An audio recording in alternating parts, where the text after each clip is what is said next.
先请你在脑海里想象一个画面，有一个男人，他掌管着全世界人口最多的国家，在过去10几年里，他把党、政、军的权力一寸一寸收拢到自己一个人手中，成了外界口中定于一尊的人物。按道理说，他应该是这片土地上最有安全感的人才对，可偏偏就在最近这1-2年，卫星影像和北京居民零星的爆料却透露出一件耐人寻味的事情。在西山的地底之下，一项巨大的工程正在夜以继日的开挖，据说24小时不停工，规模越来越大。有海外的爆料者说，那里正在扩建的是专门给最高层准备的地下指挥中心，是天塌下来的时候领导人最后的藏身之所。一个已经站上权力顶峰的人，为什么还要在山的深处为自己挖一座随时能钻进去的堡垒？他到底在怕什么？这个问题就是我们今天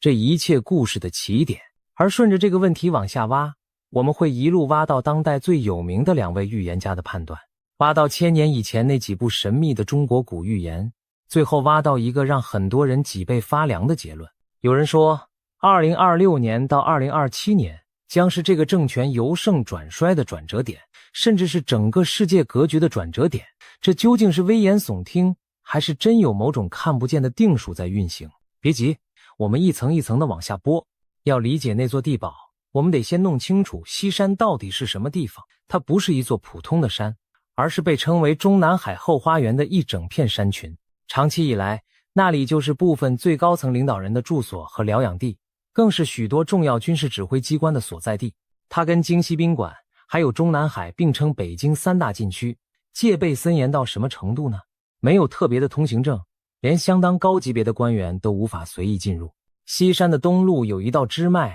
叫玉泉山，那里风景清幽，泉水清澈的像玉一样。早在清朝就是帝王专属的玉园，没有皇帝的特别恩赐，即使是朝廷大臣也进不去。而到了近代，它变成了领导层在危机时刻聚首的地方。有一段广为流传的往事是1976年10月，抓捕主导文化大革命的那个政治集团的关键行动，就是极少数几位最高层在玉泉山的一栋楼里彻夜开会定下来。你看，这座山本身就见证过一次惊心动魄的权力翻盘。更惊人的是，据多方说法，玉泉山的地底下有一条长达20公里的秘密通道，一直通到停着直升机的空军基地。也就是说，一旦北京城里出了事，最高层可以从山的肚子里直接遁走，消失在群山之间。这已经不是普通的防卫，这是一种为极端情况做的准备。那么现在正在西山紧锣密鼓扩建的又是什么呢？根据英国金融时报等西方媒体的报道，种种迹象显示，中国正在北京西边兴建一座巨型军事指挥中心，规模可能是全球最大，甚至达到美国五角大楼的10倍。这座设施大部分结构都埋在地下，位于西山国家森林公园的岩洞群之中，远远望去，它更像一座藏在地底的小城市。而中共中央军委的联合作战指挥中心据信也在其中。美国中情局一位前中国问题分析主管就直言，如果这一切属实，那反映的是北京不仅想打造世界级的常规部队，还打算建立先进的核战能力，让最高层在遭受掩体、克星、炸弹甚至核武打击时依然能够存活下来，继续下达命令。你有没有品出这里面的吊诡之处？一个人如果对自己的统治真的胸有成竹，如果他相信军队绝对忠诚，人民衷心拥戴，他需要花这么大力气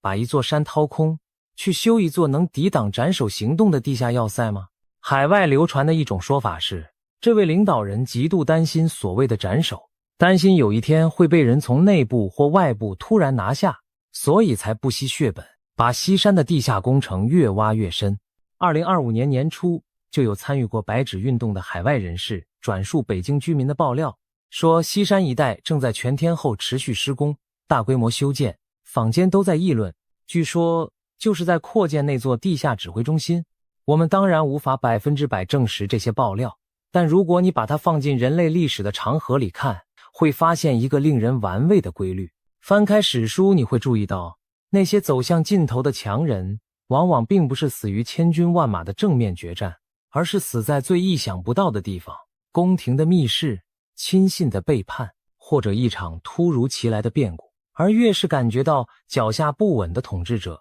就越倾向于把自己藏得更深，把墙筑得更高，把地堡挖得更下。因为堡垒挡得住外面的敌人，却挡不住内心的恐惧，更挡不住从身边悄悄逼近的那把刀。一座越挖越深的地堡，表面上是安全感的象征，骨子里何尝不是一种不安全感的自白？让我们顺着这个念头再往深处多想一层。一个掌握了绝对权力的人，他真正夜不能寐的时刻，往往不是敌国陈兵于边境的时候，而是他开始怀疑身边最亲近的人的时候。因为千军万马的正面进攻是看得见摸得着的，可以用高墙和地堡去层层抵挡，可是亲信眼神里一闪而过的那丝异样，饭桌对面那个人心底真实的盘算，却是任何坚固的堡垒都挡不住的。翻开古今中外的史书，你会看到同一出剧本被反复上演，强人越是把权力攥得死死的，就越是要提防身边的每一个人，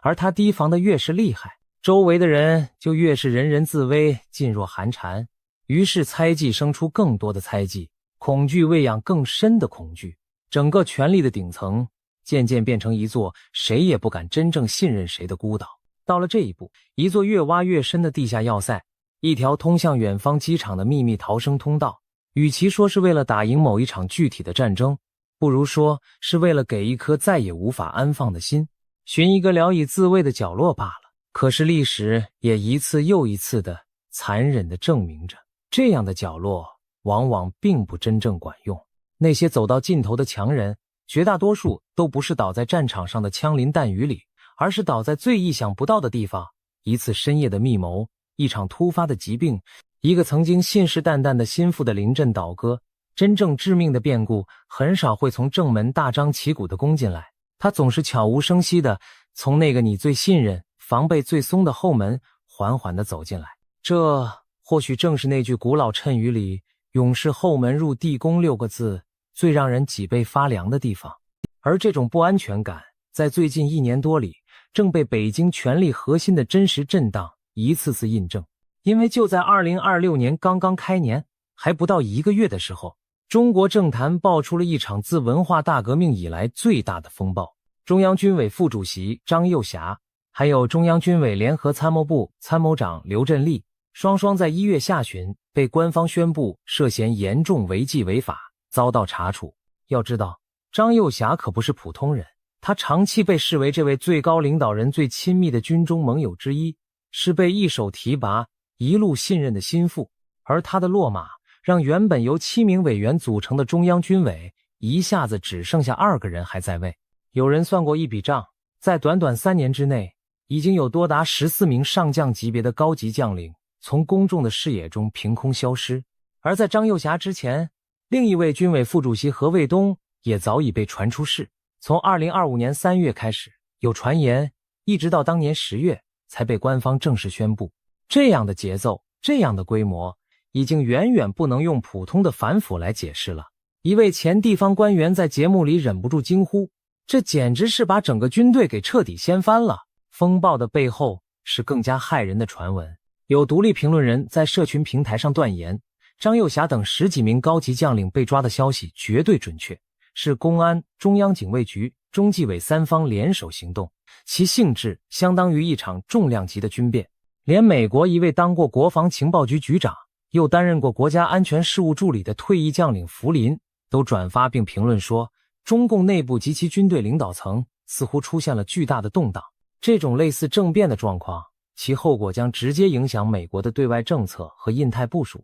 还有海外的爆料进一步指出，这位领导人非常害怕张又侠的旧部率军进京，一度下令各地部队原地待命，光是北京地区就为此抓捕了5000多人，对各大战区和高干家属大院都实施了严格的人员管控和外出限制。与此同时，外界敏锐地注意到，他已经连续好几个月没有离开过北京一步。到了2026年4月，在一次全军高级将领的培训班上，他反复强调，军队里绝不能有对党怀有2心的人。可有分析一针见血地指出，一个人如果需要一而再再而三地强调没有2心，这本身恰恰暴露了军中不但有怀2心之人，而且这些人可能还牢牢握着实权。这一轮清洗之后，张生民被增补为军委副主席，可整个最高军事机构的班子已经被掏得七零八落。到这里，一个关键的矛盾浮现了出来。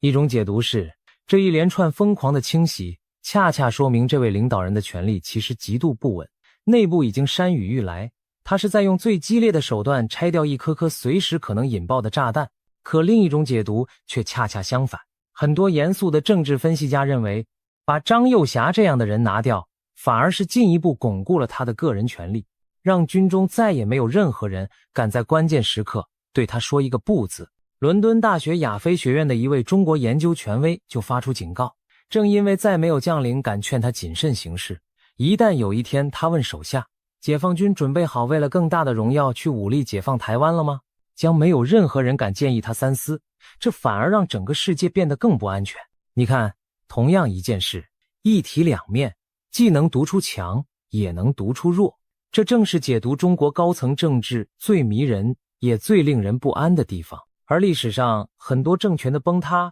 恰恰就发生在最高权力看起来最集中、最不可撼动的那一刻。这里还藏着一个更深的死结，那就是接班。你有没有想过一个看似矛盾却无比真实的道理？一个人把权力收拢得越是彻底，反而会给自己埋下越大的隐患。当所有的决定都系于一人，当身边再也没有第二个有分量的声音，那么这个人的健康，这个人的寿数，甚至这个人某一天的情绪，就成了整个庞大政权唯一的命门。历史上并不缺这样的先例，一位强人在世的时候，靠着铁腕把所有潜在的对手一个一个清除，得干干净净。表面上看风光无限，江山永固，可等到他终于倒下的那一天，人们却震惊地发现，偌大的一个国家竟然找不出一个名正言顺又能服众的继承者。于是他留给后人的不是稳定与秩序，而是一场你死我活的权力真空和血腥厮杀。上个世纪那位以大清洗闻名的独裁者就是最典型的例子。他把军中的元帅将领杀了一茬又换一茬，把身边的老战友一个个送上审判台，换来的却是自己身后长达数年的路线斗争和剧烈动荡。整个国家为此付出了惨重的代价。如今这位领导人清洗军队的规模之大，手段之决绝，已经被不少严肃的观察家拿来和那段令人不寒而栗的历史相提并论。而摆在他面前的正是外界口中那个怎么绕也绕不开的难题。除了个别年纪尚轻的心腹，那些真正能扛得起大局的老臣，大多都已经到了该退的年纪。可谁是他心中默定的接班人？谁又能在他身后镇得住整个场面？至今是一片刺眼的空白。权力越是集中，这个空白就越是危险，因为一旦那个唯一的核心出了任何闪失，整座巍峨的金字塔失去的将不只是最顶端的那一块坚实，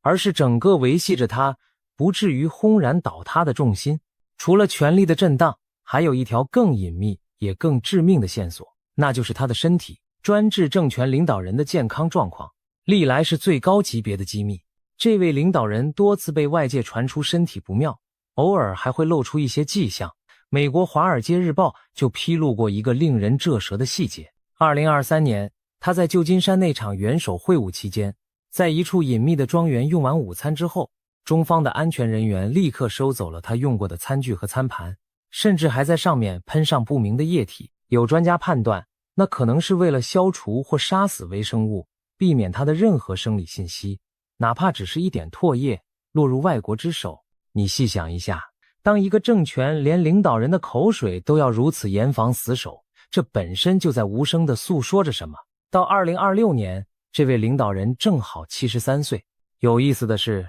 好几位命理界人士，包括一些华人圈里的预言者，还有台湾的命理专家，早在好几年之前就不约而同地把他身体转坏的关键时间点指向了眼下这几年。历史一次次告诉我们，一个高度个人化又没有安排好接班人的政权，最大的变数往往不在战场，不在街头，而就在那个唯一的核心人物，那一口气还在不在。也正是在这样一个真真假假、山雨欲来的大背景之下，那两位我们早已熟悉的当代预言家的判断才显得格外有分量。先说帕克，他对2026年给出的种种判断里，关于中国的那一部分相当醒目。他感觉到这一年中国会进入一段内部裂痕肉眼可见的时期，会出现工人领不到工资，债券被冻结，还会有一场重大的基础设施灾难，比如某种铁路事故，或者跟三峡大坝有关的变故。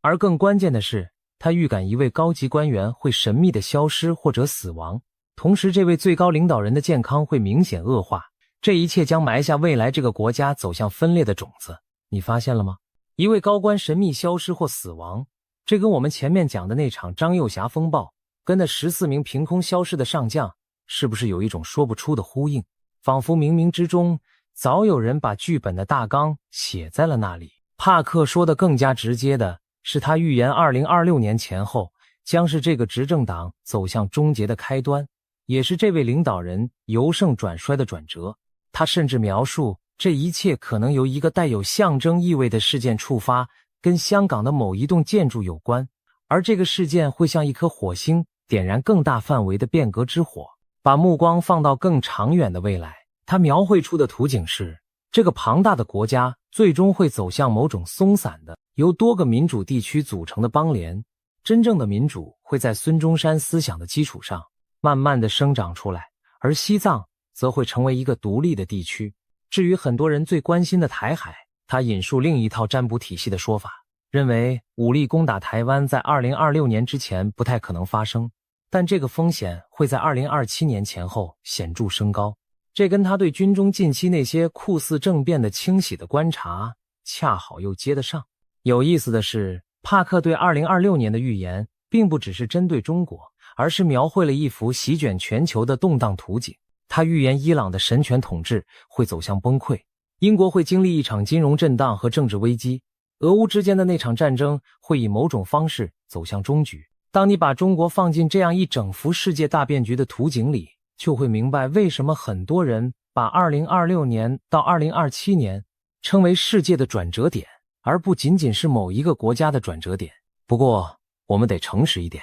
帕克这些年被一些人捧为新的诺查丹马斯，据说准确预言过某场席卷全球的大瘟疫，英国脱欧，甚至一位女王的离世。可批评者也毫不客气地指出，他每年端出来的预言里有不少其实是把往年没有应验的旧货换个包装重新摆上桌面。所以我们听他的判断，与其把它当成板上钉钉的天机，不如把它当成一种对时代氛围格外敏锐的捕捉。而耐人寻味的是，即便在这么多动荡的预言之中，帕克反复强调的其实是一个更加宏大的主题。他把2026年前后这一整段混乱看成人类一场大觉醒的开端，一个新黄金时代的序幕。他说，这不是政治上的太平，而是人心的转向，会有越来越多的人从对物质的执着中抽身出来，转向更深层的精神追寻。说到这里，我们有必要停下脚步，把视野从中国一国猛地拉高到整个世界。为什么那么多人不把2026到2027仅仅叫做某一个政权的转折点，而是郑重其事地称它为整个世界的转折点？因为当你把这几年被反复预言的种种大事统统摊开摆在一张世界地图上，会发现它们彼此之间竟然像是被同一根看不见的线给串了起来。地图的西边有神权政体可能崩塌的伊朗，有金融和政治双双告急的欧洲，有正在苦苦寻找终局的俄乌战场，而地图的东边则是这个被层层预言笼罩，内部暗流汹涌的东方大国。这些看似各自为政互不相干的危机，其实共享着同一套底层的逻辑，那就是旧的世界秩序正在松动，全球权力的重心正在悄然地向东方移动，而支撑了过去几十年世界运转的那一整套规则正在一块一块地剥落崩解。阿南德把2020年那场席卷全球的大瘟疫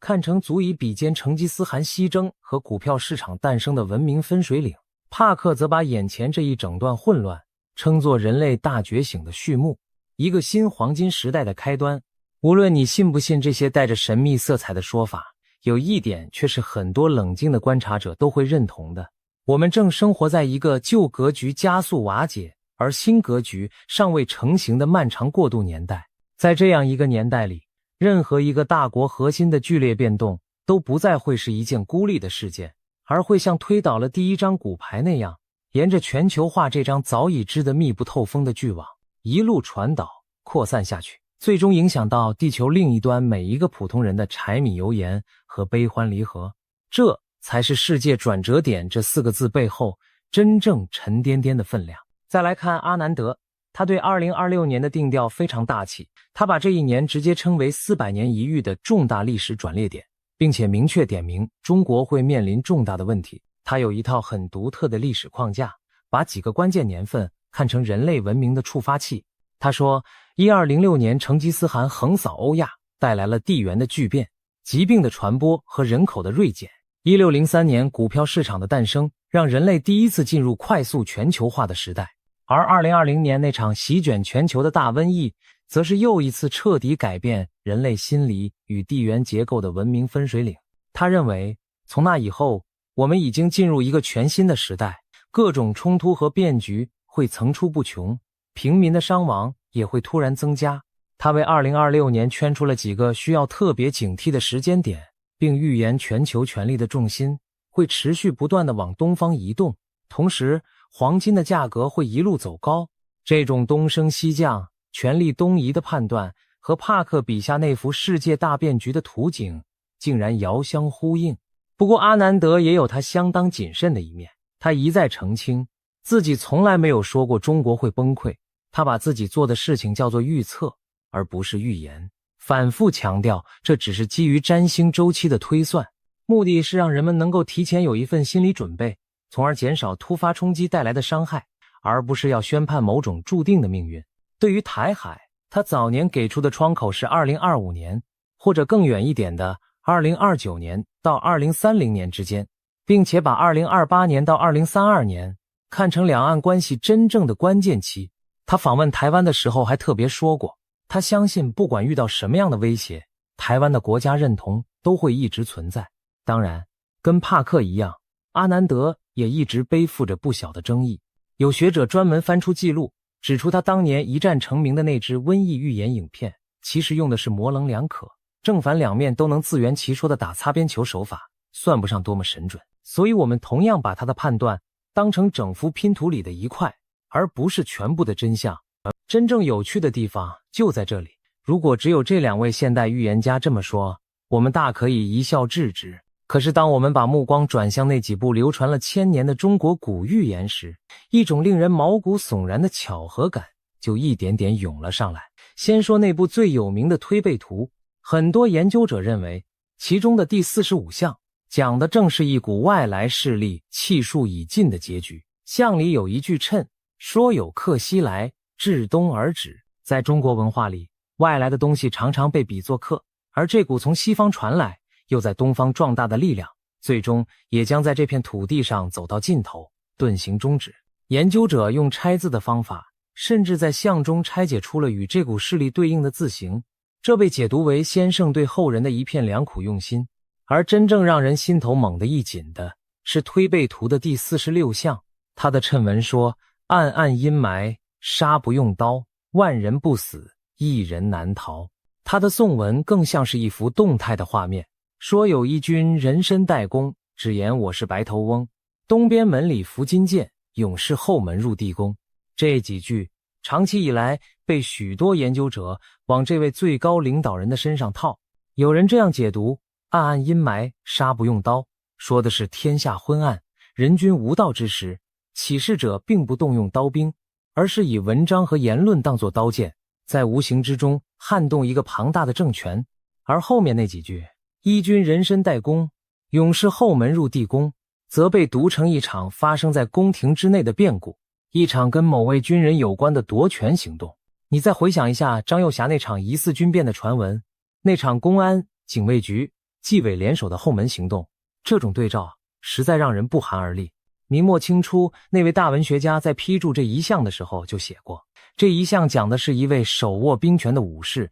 惹出了天翻地覆的大祸，最终会由一位姓白的人来评定。姓白这个线索并不孤单，另一部大名鼎鼎的预言刘伯温的金陵塔碑文也留下了呼应。里面有一句：99年成大错，称王只合在秦州。研究者是这样拆解的：99就是100减去100字，去掉顶上那一横，恰好成了一个白字，暗指一位姓氏里含有白的人。而称王只合在秦州，则被解读成这股势力当年是在陕北，也就是古称秦州的那片地带起家的，他的宿命也只配困在那样一种格局里。把推背图和金陵塔碑文摆在一起看，那个韩白之人终结这股外来势力的意象竟然惊人的一致。而被归到诸葛名下的那篇基文里，也有宫门拔剑除奸佞，白头变作赤头人这样的句子被拿来对照同一场可能的宫廷变故。这一个又一个的白字，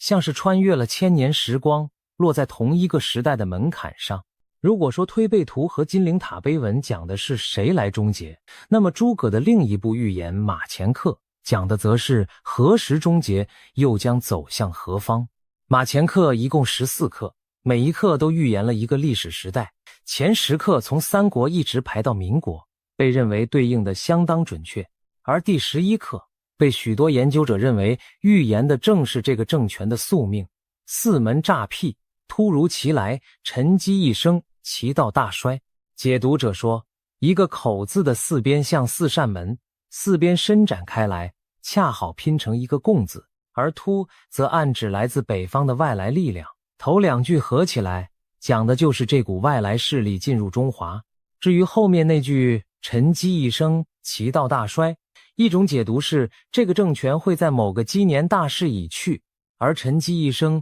天光大亮的结果正是天下大白，再一次呼应了那个韩白之人，也暗示着江山将由红变白。而紧接着的第12课，话锋一转，写的是整患救难，是为圣人扬腹而至，惠及生民，被解读为在一场空前的大灾难之后，会有圣人出世，救人于水火，阴尽阳回，晦暗到了极点，便重新生出光明。再往后的第13课、第14课则描绘出贤不疑也，天下一家的太平图景，最后以艺术乃终，其道无穷作结。你有没有发现一个共同的母题？几乎所有这些著名的中国古预言都不约而同地描述了同一种结构。在这股势力走向终结的前后，世界会经历一场前所未有的大灾难，战乱、大旱、大水、天火，加上大瘟疫接踵而来，惨烈到十不胜一的地步。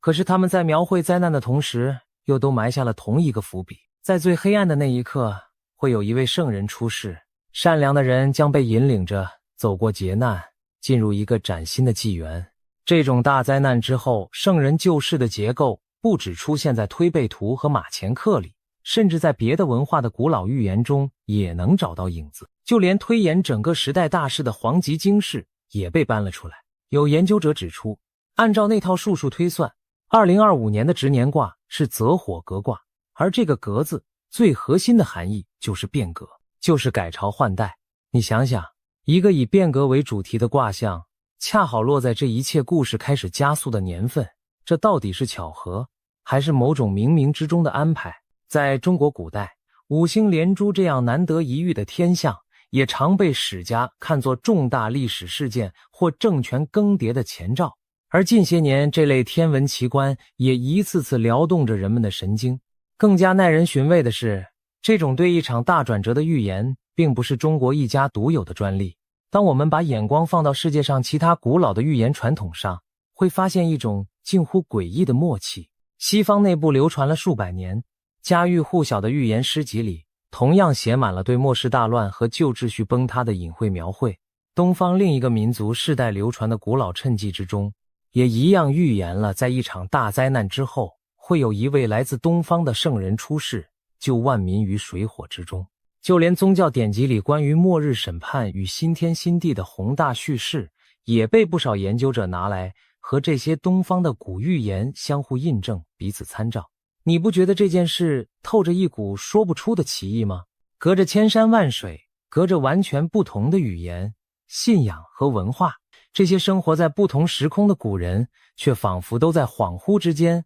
望见了同一幅遥远而模糊的图景。一场席卷全球的空前劫难，紧接着是一个由圣人亲手开启的太平新纪元。回到中国自己的预言，那部推背图一路走到最后的第60项，那位神秘的作者留下了一句意味深长的宋词，大意是说，那茫茫的天数就在这里面苦苦求索，可世道的兴衰其实由不得人力，千千万万说也说不尽，倒不如就此推背归去，一切顺其自然吧。你看，就连最擅长推演天机的古人，写到最后的最后，也只剩下一声对命运定数的悠长喟叹。这些预言到底是先民超乎常人的洞见，还是后人一厢情愿的牵强附会？我们今天不必急着下一个非黑即白的结论，可是他们共同织就的那种氛围，那种山雨欲来，大厦将倾之前的沉闷与压抑，却和我们此刻在新闻里读到的一则又一则消息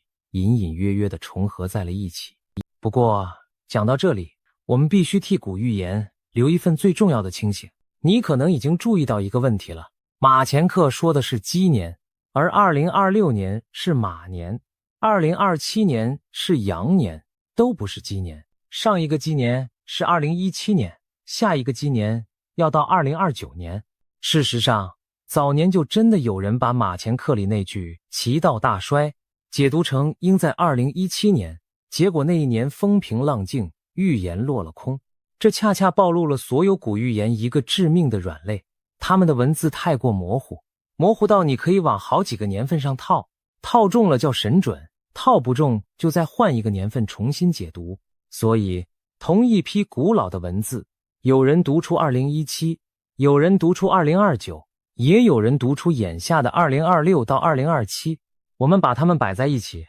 不是要断言哪一种解读一定对，而是想让你看清人心对于一个大转折的渴望与想象是如何一次次地投射到这些古老的字句之上。好，现在让我们把所有这些线索统统收拢到那个被反复点名的年份上。2027年，火羊年。为什么偏偏是这一年？我们先从历法本身说起。2027年是农历的丁未年，天干丁在五行里属火，地支位对应的正是阳，所以它被称作火羊年。这一年的农历从2027年2月6日开始，一直延续到2028年1月下旬。有意思的是，丁火在传统命理里是一种阴火，它不像熊熊燃烧的烈焰，反而更像一道烛光，是一种内敛、专注、时明时暗的能量。而未阳属土，本性温和，内省，讲究和谐与安稳。火与土本是相生，可它的纳音偏偏又是天和水，暗含一种水火既济却又暗流汹涌的张力。命理界普遍认为，这是一个表面平静，底层却异常活跃的年份，情绪被放大，变化在暗处悄悄酝酿。你不觉得这种表面沉稳、内里翻涌的意象，和一个看似铁板一块，实则危机四伏的权力结构，有着几分惊人的神似吗？但真正让2027年变得如此沉重的，其实不是玄学，而是硬邦邦的政治日程。2027年是这个政权最重要的一次全国代表大会，也就是党的21大召开的年份，同时它还是这支军队建军100年的大日子。更关键的是，外界普遍把2027年看成这位领导人为军队悄悄设下的一个节点，一个必须具备某种军事能力，随时准备应对台海的时间表。而在他个人的层面，随着年龄渐长，接班人的问题再也绕不过去了。按照过去那套7上8下的惯例，到2027年，除了个别最年轻的常委，其他几位大多都到了该退的年纪。可谁来接班，如何交棒，至今看不到一个成型的机制。这就是外界口中的2027难题。从2027年开始，关于谁将接掌大位的猜测会越来越汹涌，围绕继承权的暗中角力也会越来越激烈。你看，一个素来讲究象征和数字的领导人，把党代会、建军100年、军事节点、接班难题这么多重量级的引信，统统压在了2027年这一年。这本身就让这一年充满了不确定性和爆发力。难怪从现代的预言家到古代的谶纬，都像是被同一块磁石吸引一样，把目光死死聚焦在了这里。那么回到我们最初那个问题，2026年的10月，那个具体到让人心惊的时间点又是怎么推演出来的？把我们前面梳理的所有碎片放在一起，一种令人不安的推演就浮现了出来。2026年被2位现代预言家分别看成中国面临重大问题的一年，和这个政权由盛转衰的开端。这一年的军中刚刚经历了一场酷似政变的大清洗，权力核心只剩下寥寥数人。这位领导人的健康传闻不断，身体信息被严防死守，而他本人正躲在西山那座越挖越深的地下堡垒背后，防范着某种他自己都说不出口的威胁。于是有人大胆推测，就在2026年的秋天，也许就在10月，这个高度紧绷，每一根弦都快要断掉的系统会迎来它的临界点，会发生某种足以改变一切的突变。至于这个突变具体是什么，是健康的骤然崩塌，是权力的悄然易主，还是别的什么我们此刻无法想象的变故，没有人能真正说死。这也正是为什么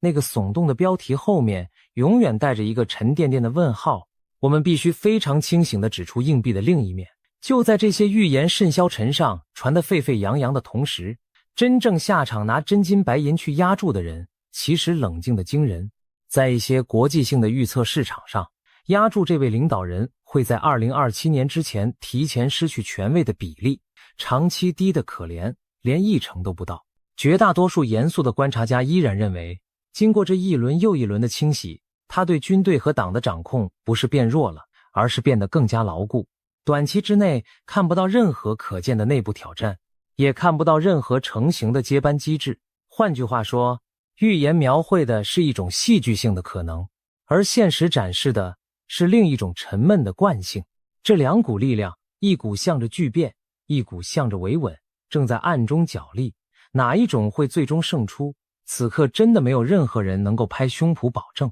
而这恰恰是我们不能被任何单一声音牵着鼻子走的原因。而且我们还得替预言这件事本身留一份更深的清醒。所有的预言都有一个致命的特点，它是一张单程车票。这是什么意思呢？如果一件坏事被预言了，而人们因为知道了预言做出了不同的选择，结果它没有发生，那你能说预言错了吗？可如果人们什么都不做，任由它发生，你又永远无法知道换一种走法会不会是另一个结局。正因为缺少这种平行的对照，预言的准与不准其实很难被真正的检验。这也是为什么聪明的预言家往往把话说的留有充分论证的余地，把具体的年份、具体的方式都包裹在一层朦胧的迷雾之中。我们今天把这些碎片拼在一起，绝不是要断言什么一定会发生，而是想让你亲眼看清，在同一个时代的空气里，来自政治、来自地缘、来自玄学这么多条完全不同源头的线索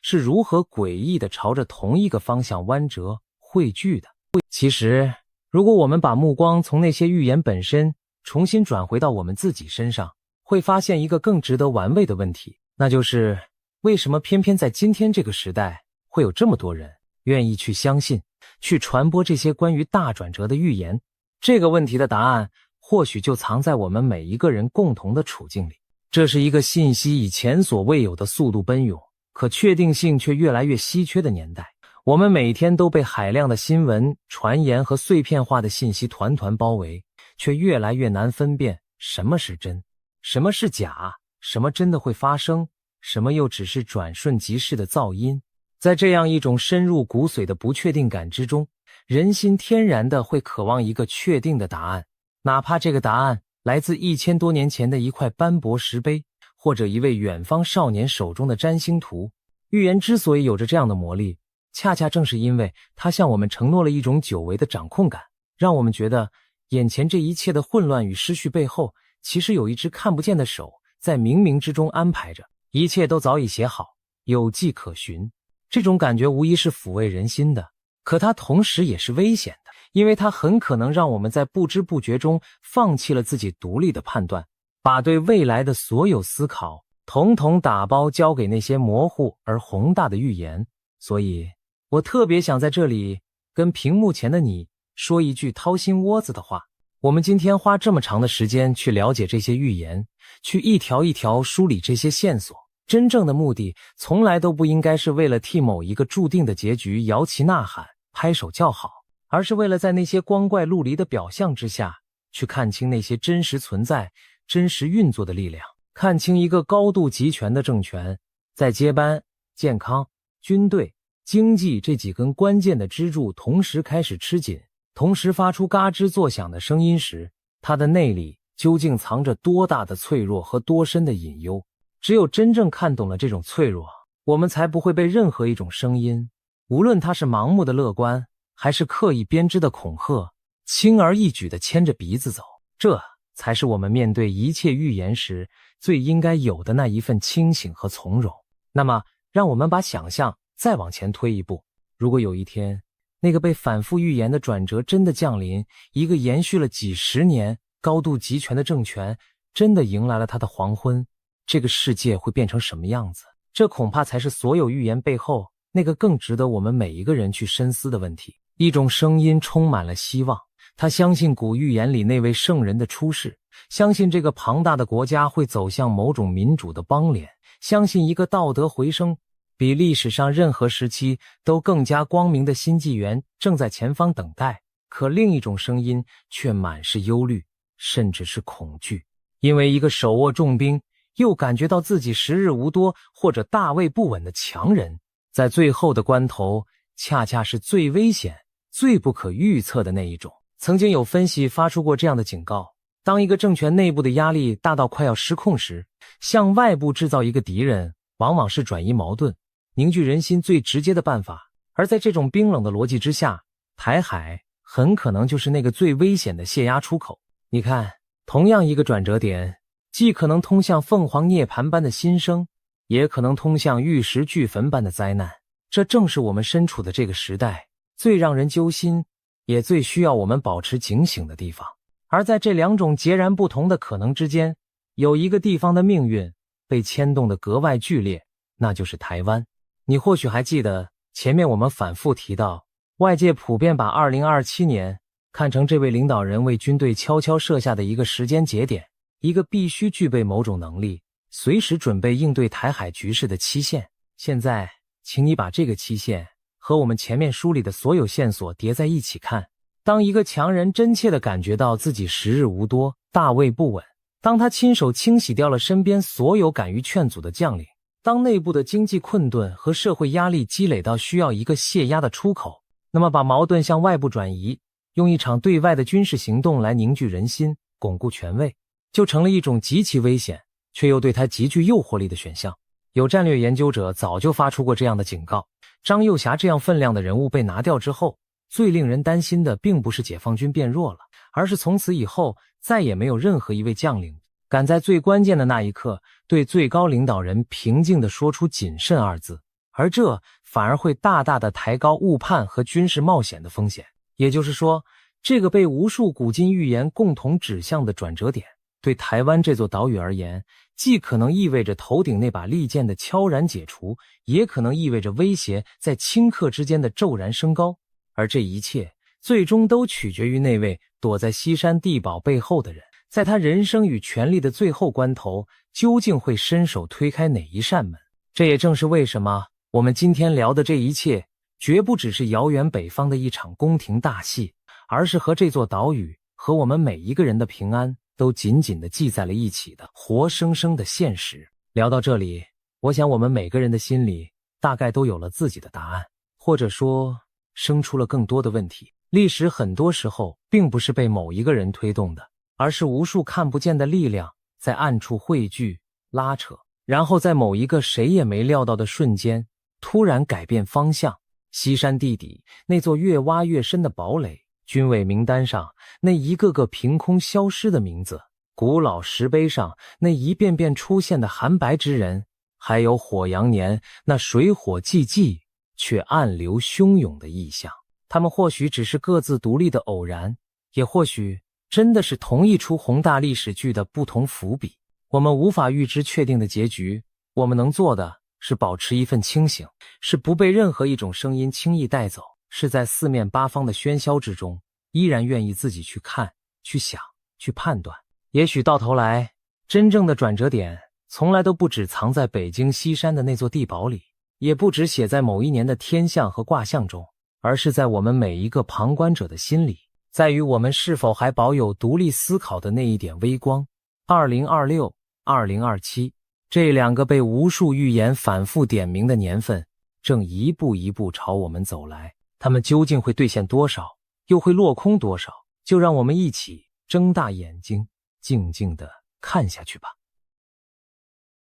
帕克2026年最新中国预言中，美俄三国大战，导火线是台湾毒气云袭击日本，影响台湾俄罗斯特大灾难时间点曝光。时间过得很快，传说中的赤马弘扬灾厄之年说来就来。60年前，1966年正值丙午年，俗称火马年。那一年，中国爆发了文化大革命这场10年浩劫，社会动荡，生灵涂炭。而如今60年一甲子过去，2026年又逢火马年，人们不禁要问，历史的灾难循环是否会重演？这一年会不会再次经历天下大乱、大灾大难、大规模的流血事件？英国知名的灵媒预言家帕克对此发出了惊人的警示。他被誉为新诺查丹马斯，曾经准确预言新冠疫情、川普当选、英国脱欧和俄乌战争等大事，是目前网络上炙手可热的预言家之一。帕克有一个鲜明特色，就是在预言完天灾人祸后，总会给人带来希望，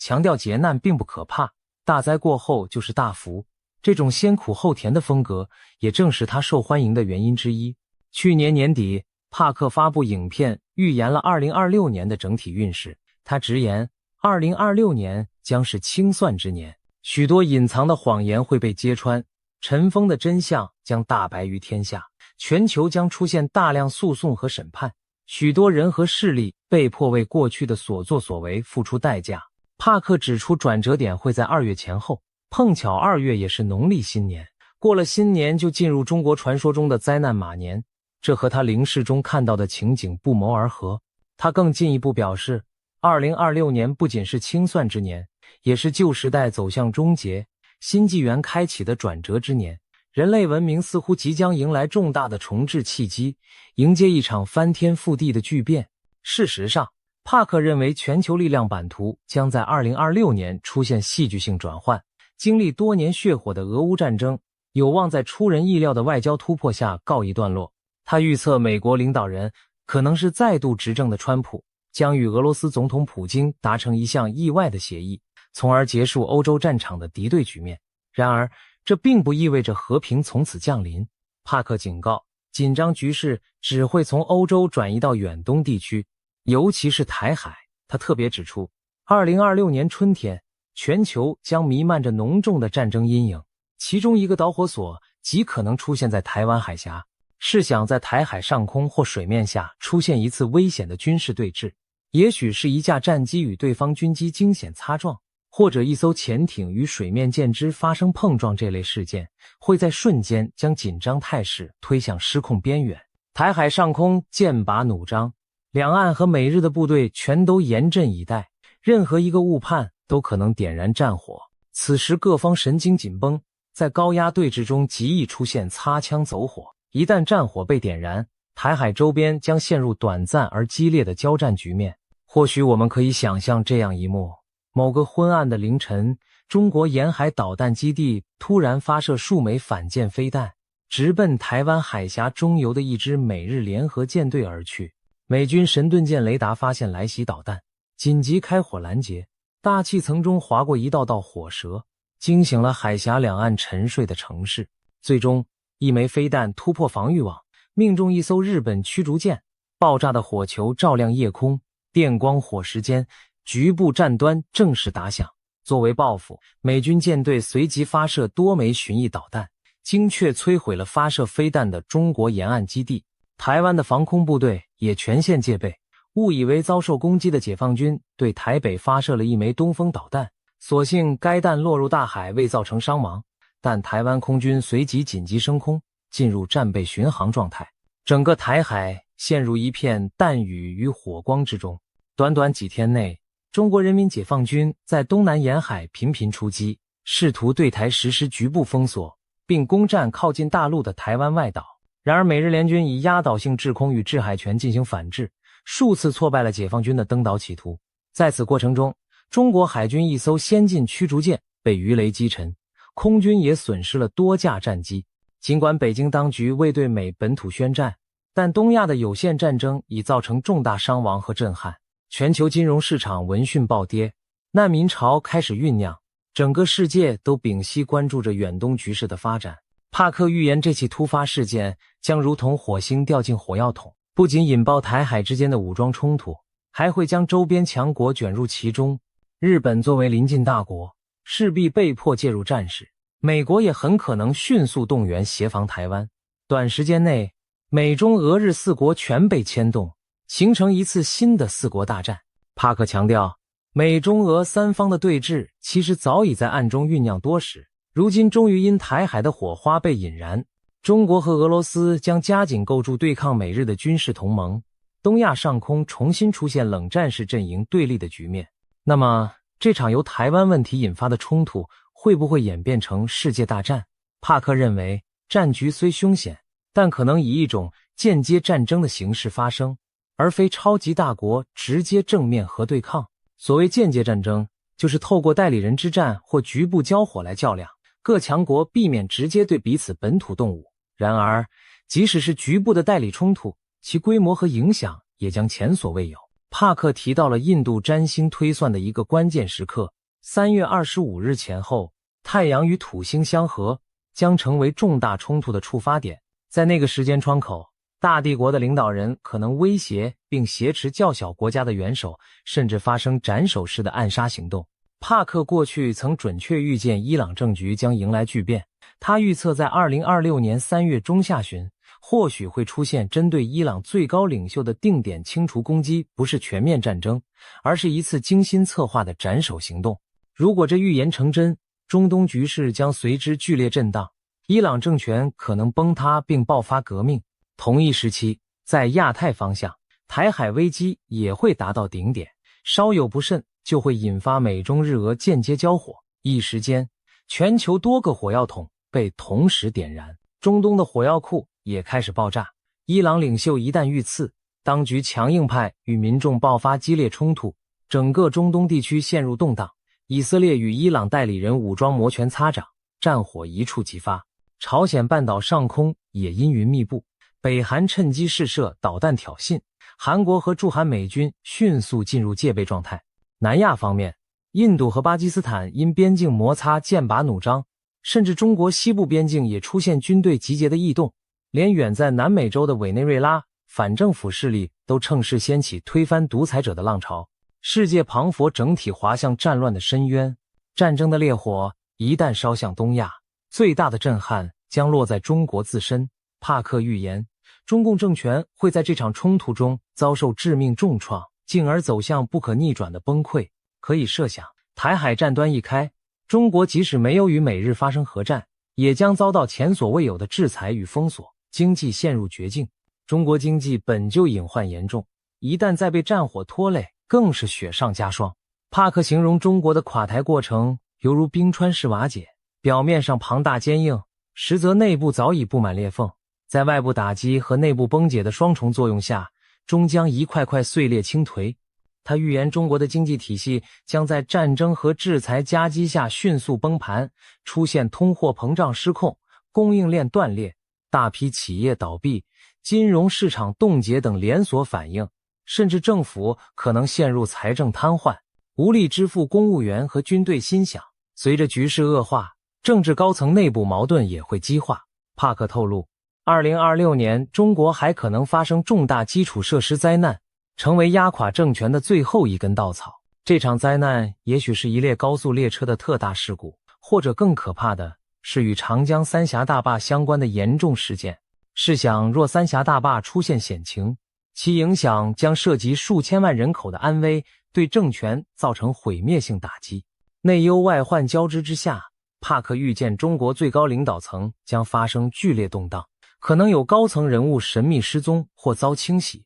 甚至习近平的健康都会急剧恶化并最终退位。种种迹象显示，中南海权力核心正在土崩瓦解。帕克预言习近平将被迫下台，或因健康问题，或因党内逼宫。随着最高统治者倒台，中共体制失去主心骨，全国各地陷入群龙无首的混乱状态。此时的中国内部局势陷入失控边缘。北京市民惊恐地发现，政府部门已无人维持基本秩序，银行挤兑风潮四起，超市货架被一扫而空，街道上时有绝望的民众集结抗议，武警和军队奉命镇压，却也有部分官兵同情百姓而放下武器。多年的高压统治在顷刻间土崩瓦解，民众再也不畏惧，手无寸铁地走上街头，高喊要自由要食物的口号。一些偏远省份的官员干脆与北京断绝联系，开始自行治理当地事务。新疆和西藏地区的地方领导人宣布自治，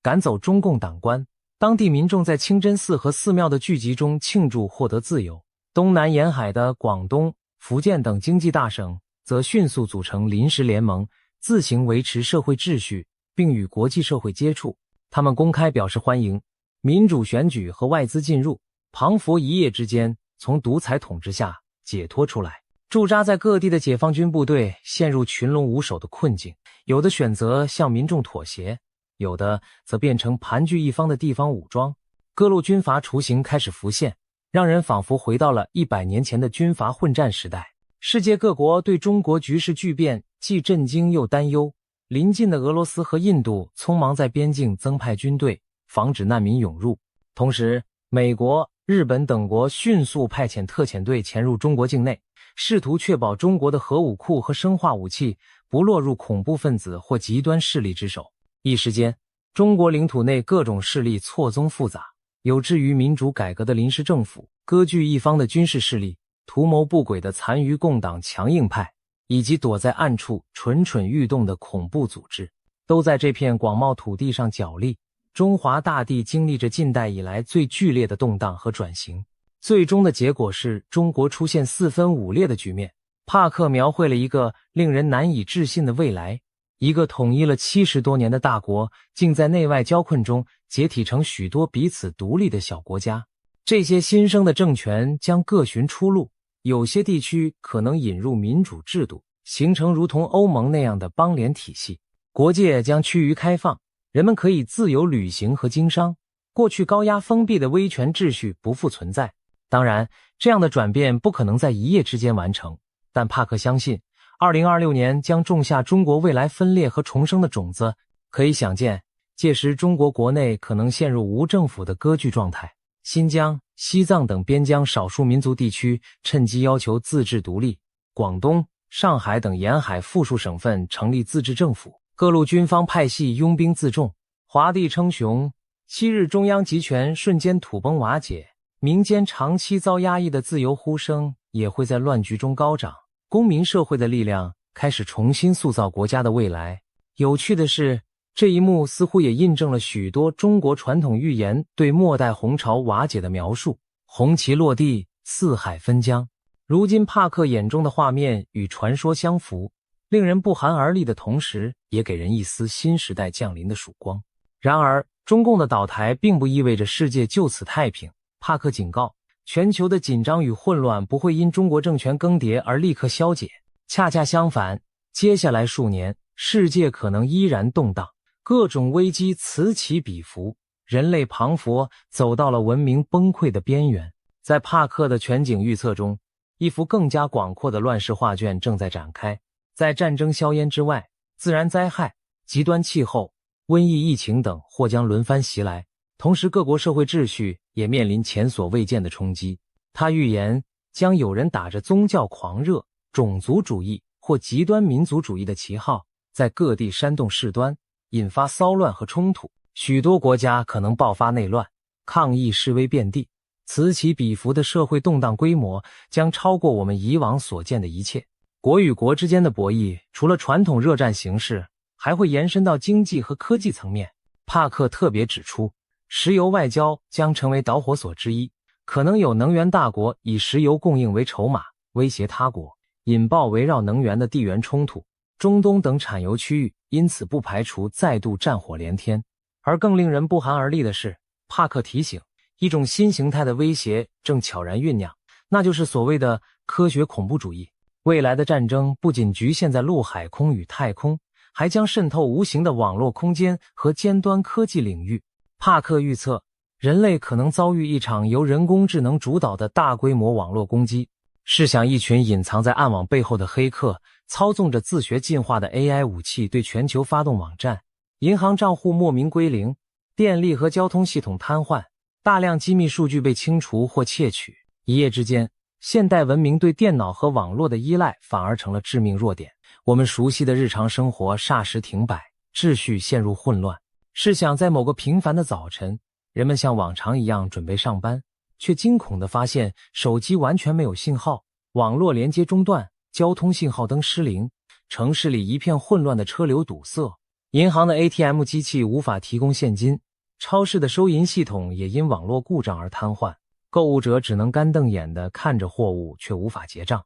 更糟的是，当日傍晚，人们打开电视，却发现所有频道都无法播出新闻，取而代之的是一片雪花杂讯。到了夜里，整座城市陷入前所未有的黑暗，电网似乎遭到攻击，导致大规模停电。高楼大厦里的人们被困在电梯里，医院的供电全靠紧急发电机勉强维持。警方和消防部门的调度系统也纷纷出现故障，导致救援响应迟缓。街头开始有不法分子趁火打劫，砸碎商店橱窗进行偷窃，治安迅速恶化。城市上空盘旋的警用直升机因通信中断而无法及时获取资讯，只能盲目巡逻。在这短短的24小时内，现代都市骄傲的高科技系统彷佛倒退回了几十年前的水平，人们才惊觉自己是多么依赖那些看不见的网络与电力。在这场无形的战争中，每个普通人都成了受害者。这种场景并非耸人听闻的杜撰，而是很可能真实上演的未来一幕。这绝非耸人听闻。帕克郑重警告大家，一定要将重要资料备份在离线的本地储存中，千万别只依赖云端，因为在未来的网络战中，云端资料库很可能首当其冲遭到破坏。除了网攻，其他形式的高科技恐怖活动也可能出现，比如不排除有人挟持基因工程技术，制造出全新的致命病毒在人群中散播，或者操纵成群的武装无人机袭击城市和基础设施，甚至发动太空战，使卫星纷纷坠落地面。过去只存在于科幻小说里的种种画面，都有可能在现实中上演。人类将第一次见识到科技反噬的恐怖，科技狂潮也会在经济领域引发震荡。帕克预言，2026年春季蓬勃发展的人工智能产业可能泡沫破裂，高估的科技股会突然暴跌，全球经济随之出现短暂而剧烈的衰退。他甚至预测，一种主要的加密货币价格将崩盘式下跌高达 70%， 动摇投资人对整个虚拟货币市场的信心。硅谷等科技重镇或将掀起裁员潮，创投圈的繁荣神话瞬间熄火。虽然这场经济低迷可能是短暂的，但它将暴露全球金融体系深层的构造性缺陷，预示更大的重置在酝酿之中。社会方面，帕克也看到了经济压力和文化冲突引发的民众抗议浪潮。在一些西方国家，随着生活成本飙升和移民问题激化，可能出现大规模的示威骚乱，甚至引发宪政危机。就连英国这样老牌民主国家也难逃动荡。帕克认为英国将因金融动荡导致执政党内斗，政府垮台改选，同时多座城市爆发反移民骚乱和宗教极端对立。在欧洲其他地区，也许会冒出一位主张禁止某宗教的领袖人物，煽动文化冲突，紧张局势达到几十年来的最高点。或许我们可以想见这样的景象，在巴黎、伦敦等大城市，数以万计的示威者走上街头，抗议政府的无能和经济困境。抗议的人群举着标语，高喊口号，一开始还算和平，但随着极端分子混入队伍，场面开始失控。傍晚时分，有人点燃了停在路边的汽车以发泄怒火，火光和黑烟很快在街巷蔓延。防暴警察射出催泪瓦斯，试图驱散人群，却激起更强烈的反抗。一些蒙面年轻人开始向警察投掷石块和燃烧弹，商店的玻璃窗被砸碎，奢侈品被洗劫一空，整条香榭丽舍大道陷入混乱，警笛声与直升机的轰鸣声交织在夜空。与此同时，在另一边的广场上，宗教和族群之间的冲突也在上演。一群极右翼分子正在攻击一座清真寺，高喊排外的口号，而当地穆斯林社群则组成人墙，试图保护他们的礼拜场所。双方僵持不下，很快演变成肢体冲突，甚至流血事件。警方人手严重不足，只能眼睁睁看着多起冲突同时在城市各处爆发。这种种景象庞佛把社会撕裂成对立的阵营，让整个欧洲陷入几十年未见的紧张状态。至于美国，尽管帕克未详述，但从种种迹象看来，美国国内的政治极化与种族矛盾也可能在未来几年引发罕见的动荡。一场经济衰退和社会撕裂的夹击，足以让任何国家陷入混乱。由此展望，当战争、经济、社会三重危机交织，我们不禁要问，是否真有一只无形之手在将人类推向毁灭的边缘？好在黑暗中仍有亮光闪烁，帕克并非孤独地发出警告，他还特地请教了远在南亚的神秘智者们，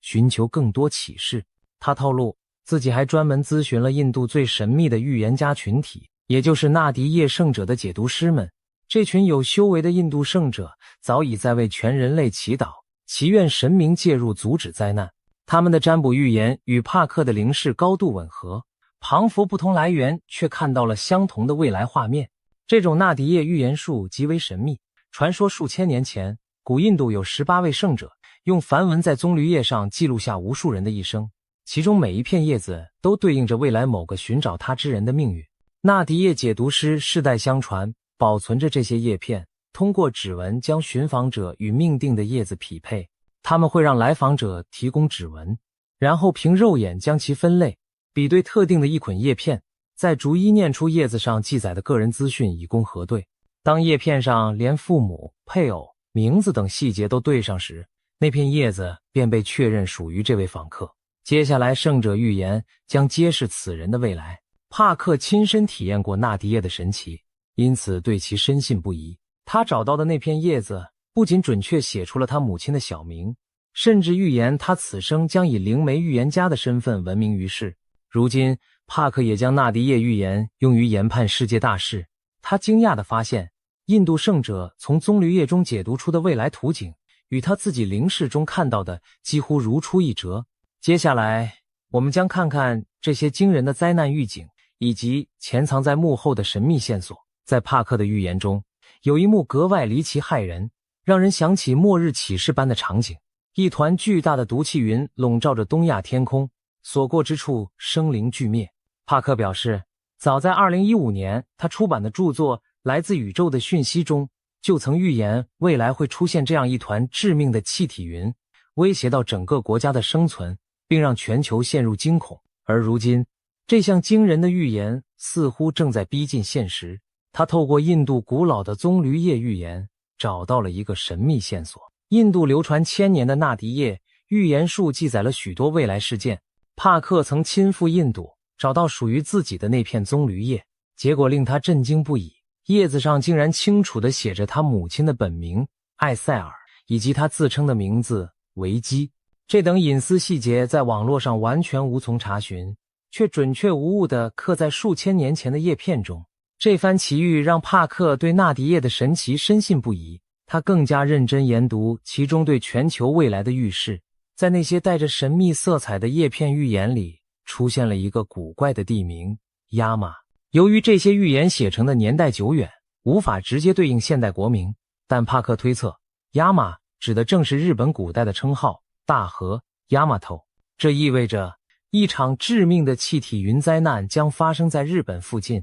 帕克进一步解读认为，这团巨大的毒气云来源于日本周边海域的一座海底火山剧烈喷发。那座火山将释放出大量含有剧毒的气体，这些气体在海平面上空聚集扩散，形成一大片死亡云团。更可怕的是，在大气环流作用下，这团毒气云将从东北方向逐渐飘向日本列岛上空，影响范围可能波及整个日本，甚至远至俄罗斯的远东地区。一旦这团毒云成型，后果不堪设想。想象一座沿海城市在毫无预警的夜晚被无形毒物悄然吞没，人们在睡梦中因呼吸致命气体而中毒昏迷，街头出现大批伤亡，却看不见任何明显灾害来源，那将是多么恐怖的场景。或许届时会有这样令人心碎的一幕：日本青森县一座渔村的清晨，邻居发现一户人家的灯还亮着，但屋内却寂静无声。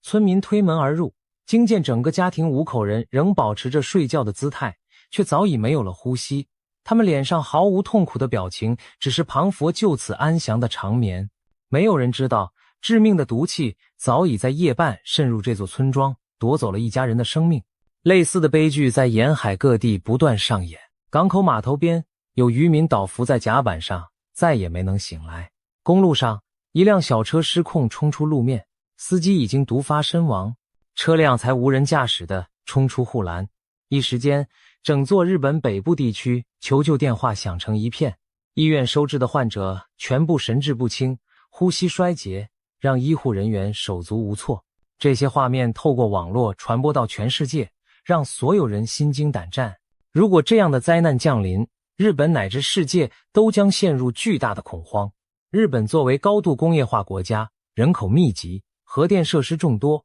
一旦毒气云引发恐慌，可能造成的间接损害更难估量。更令人毛骨悚然的是，帕克怀疑这场看似天灾的毒云劫难背后可能藏着人祸的黑手。他提出一种惊人的猜测，认为这或许是某种间接战争阴谋的一部分。也就是说，不排除有势力故意引爆海底火山，制造出这场伪装成天灾的大规模杀伤事故，以打击其敌对国家却不留军事攻击的痕迹。届时，日本政府恐怕将立即宣布国家紧急状态，下令民众紧闭门窗，佩戴防毒面具，甚至组织大规模撤离沿海地区。一些核电站、化工厂等敏感设施也可能被紧急关停，以免毒气侵入引发次生事故。亚洲邻国方面，韩国、台湾等地也将严阵以待，防备毒云飘入境内。可以预见，国际社会会对此高度关注，各国媒体轮番报道，全球市场剧烈震荡，人们谈毒云色变。如果真是如此，那么笼罩日本的毒气云便不仅是大自然的异变，更是人类史上最阴险的隐形武器之一。究竟是谁会如此丧心病狂？是兵败的疯狂政权孤注一掷，还是恐怖组织掌握高科技予取予求？目前我们不得而知，但帕克给出的警讯已经十分清晰。2026年的日本以及整个东亚都必须对这种前所未闻的巨大毒云灾难提高警惕。除了东亚的毒气云外，帕克的预言清单上还有另一项令人胆寒的天灾，一场超大规模的海啸。他指出，在2026年年底前后，约10月或11月，印度南部沿海恐将突遭惊涛骇浪的袭击。这意味着一场类似2004年印度洋大海啸的特大灾难可能重演。帕克强调，这一讯息来自印度教中掌管毁灭与重生的神奇湿婆透过纳迪叶预言传达的开示。庞佛是神灵在向人类提前示警，印度洋深处正在酝酿一场毁灭性的巨浪。回顾2004年12月发生的印尼 9.1 级强震及其引发的海啸，短短数小时内夺走了超过25万条人命，波及印尼、泰国、斯里兰卡、印度等多国沿海，成为人类史上死亡人数最多的自然灾害之一。如果帕克的预言成真，2026年的印度洋恐怕将再掀滔天巨浪。帕克点出的南印度地区可能包括泰米尔纳德邦、喀拉拉邦一带，那里人口稠密，宗教圣地和旅游胜地众多。一旦海啸突袭，寺庙、渔村、城镇将瞬间化为泽国，生命财产损失无法估量。清晨时分，在印度洋沿岸某个渔村，小孩子们正光着脚在沙滩上玩耍，他们惊奇地发现，大海突然异常地退去了老远，海岸线露出许多五颜六色的珊瑚礁和鱼群。一些大人见状还兴奋地跑下去捡拾罕见的鱼虾。然而经验丰富的老渔民意识到了危险的信号，他大喊着让大家远离海滩，自己则奋力拉着孙子的手往高处跑。就在这时，远处海天交界处隐约出现了一道白线，并以极快的速度向岸边推进。巨浪正铺天盖地袭来，短短几分钟内，那道白线变成了一堵高达20-30米的水墙，夹带着雷鸣般的巨响撞上海岸。刚刚还在沙滩上的人们连尖叫声都来不及发出，便被巨浪吞噬卷走。整个村落顷刻间瓦解，房屋被洪流冲毁，树木连根拔起，渔船像玩具般被抛向内陆。待巨浪退去，原本站立着的村庄只剩下一片泥泞废墟，孤零零的残垣断壁和散落的生活用品诉说着刚刚发生的惨剧。类似的场景在南亚无数沿海地区上演，生者目睹着大自然可怖的威力，痛哭着寻找亲人的踪迹，整个世界为之震惊。或许在巨浪来临前，人们会看到一些异常征兆，例如海水罕见的迅速退去，海岸线裸露出平日看不到的海床，动物们变得狂躁不安，成群结队往高处迁移。然而即便如此，能及时逃离的人恐怕仍是少数。巨浪将以迅雷不及掩耳之势席卷而来，把岸边的一切卷入毁灭的漩涡。对于南亚来说，这将是一场前所未有的浩劫。值得庆幸的是，这些令人心惊的预言并不代表绝对的命运。帕克也为我们指出了时间上的警讯，以便人类提前做好准备。他示警，2026年4月15日至11月15日之间是极度危险的时期，全球处于天灾人祸的高峰期，其中尤其要留意8月12日的新月之夜。那天木星、太阳与月亮将汇聚在巨蟹座，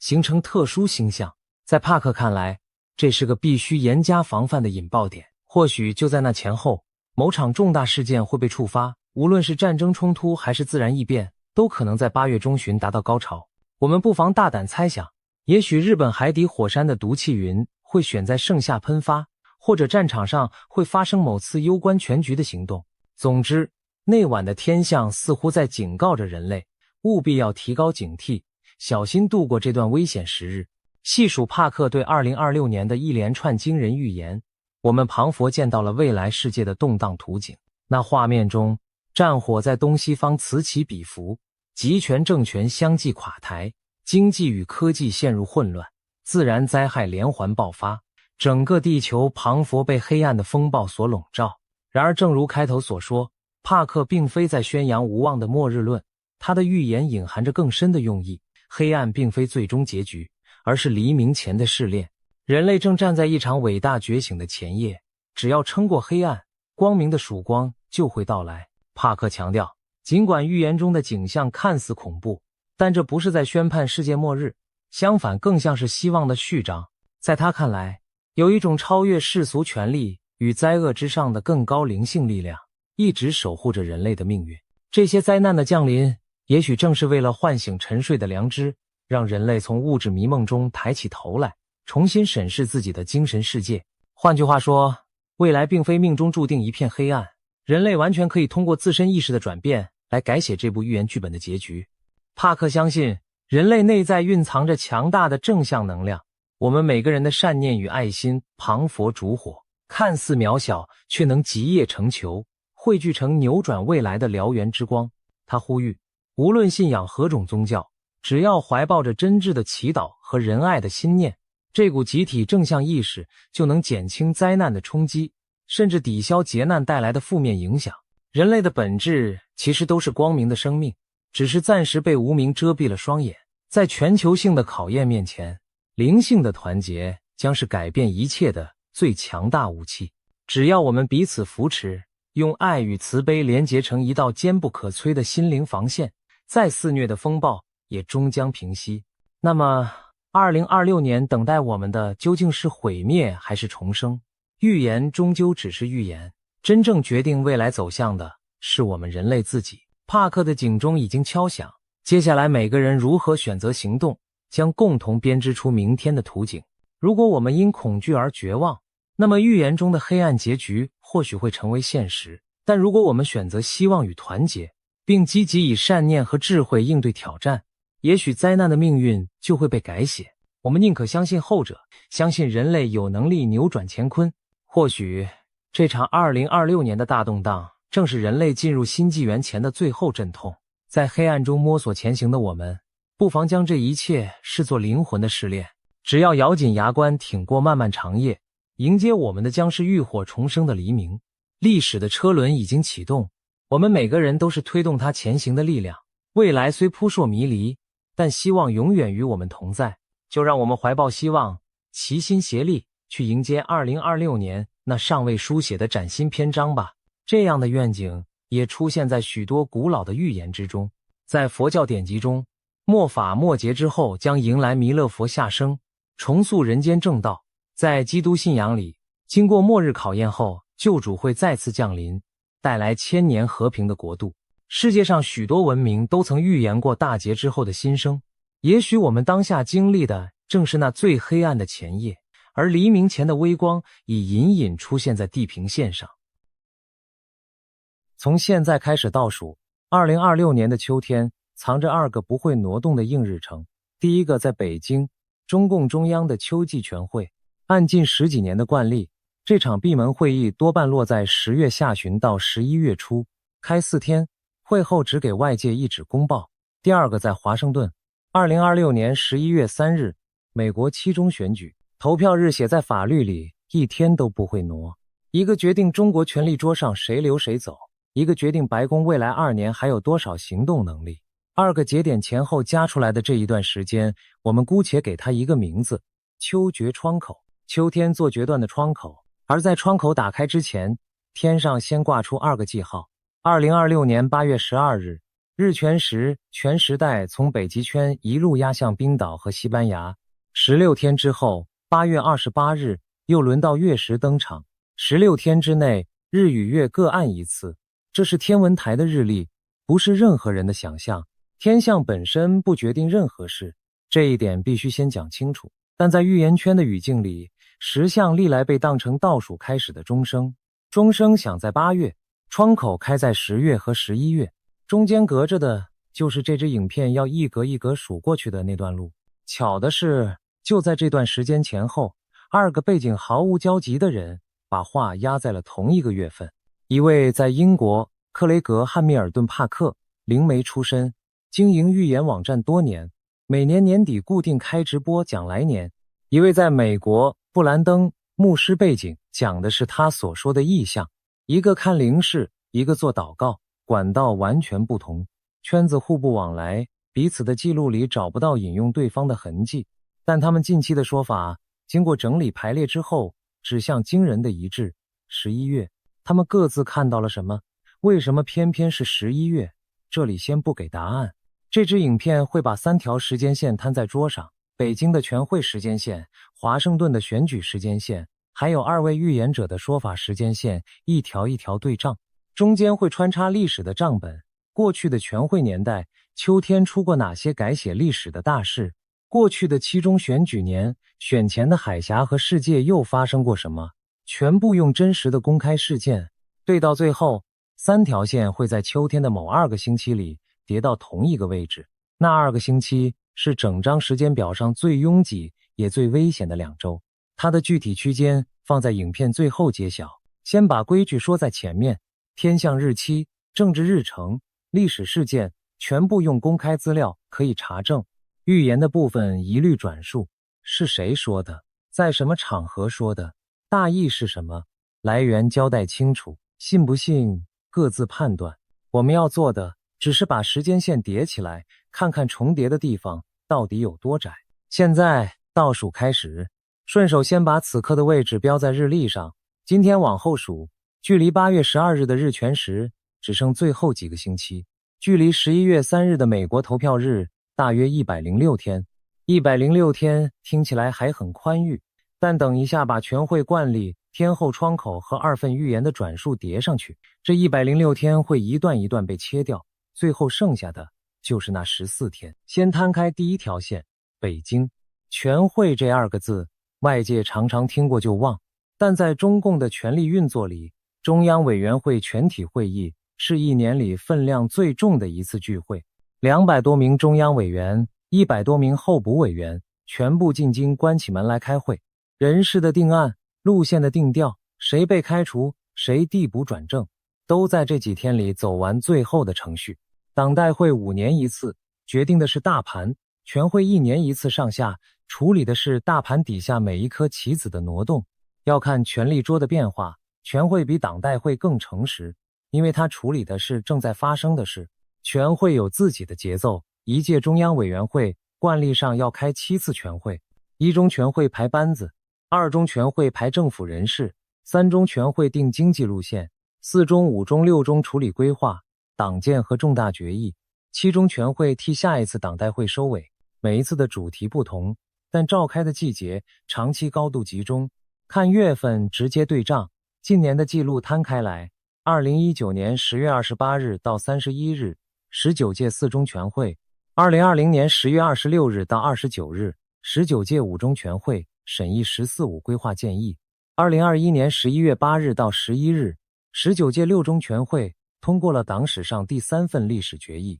；2025年10月20日到23日，20届四中全会审议“十五五”规划的建议。4次正常召开的全会，起始日期全部压在10月20日到11月8日这条窄缝里，前后不超过20天。唯一的大例外是20届三中全会，按惯例应该在2023年秋天召开，结果一路拖到2024年7月才开，迟到大半年。当时外界议论了很久，各种解读都有，但至少说明一件事：全会的日期本身就是政治状态的温度计。准时代表内部瞧得定，迟到代表桌子底下有事。所以讲秋季全会惯例不是随口说的，10月下旬到11月初就是北京政治日历上的决断季。2026年如果按惯例再开一次全会，最可能的落点还是这条窄缝。把这条窄缝记住，它是整张时间表的第一根柱子。再摊开第二条线，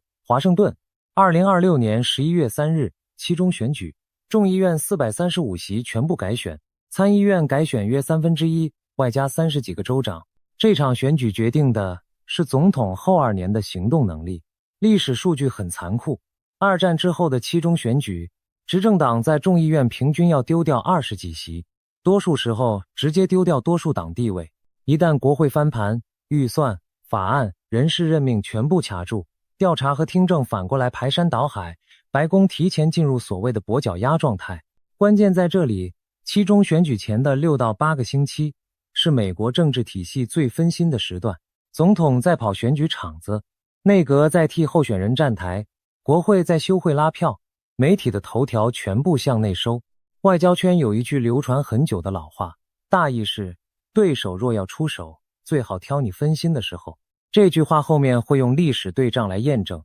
先放着。而2026年的秋天，北京的决断季和华盛顿的分心季前后脚叠在同一张日历上，这就是秋决窗口的骨架。窗口里面装了什么，要一层一层看。先从北京这一侧的信号学讲起，因为全会这种闭门会议，门虽然关住，门缝底下其实一直在漏光。读北京的政治有一套老方法，圈内人叫克里姆林宫学的中国版，核心就3个字：看异常。正常的东西没有资讯量，异常才有。第一个信号，人事。全会前的几个月通常是人事调动最密集的时段，省部级的挪位，军队将领的晋升名单，还有更引人注意的，谁突然从公开场合消失。过去2、3年，这种消失的戏码不断上演。火箭军高层整批换血，前后2任国防部长先后被开除党籍，军委高层有人长期未公开露面，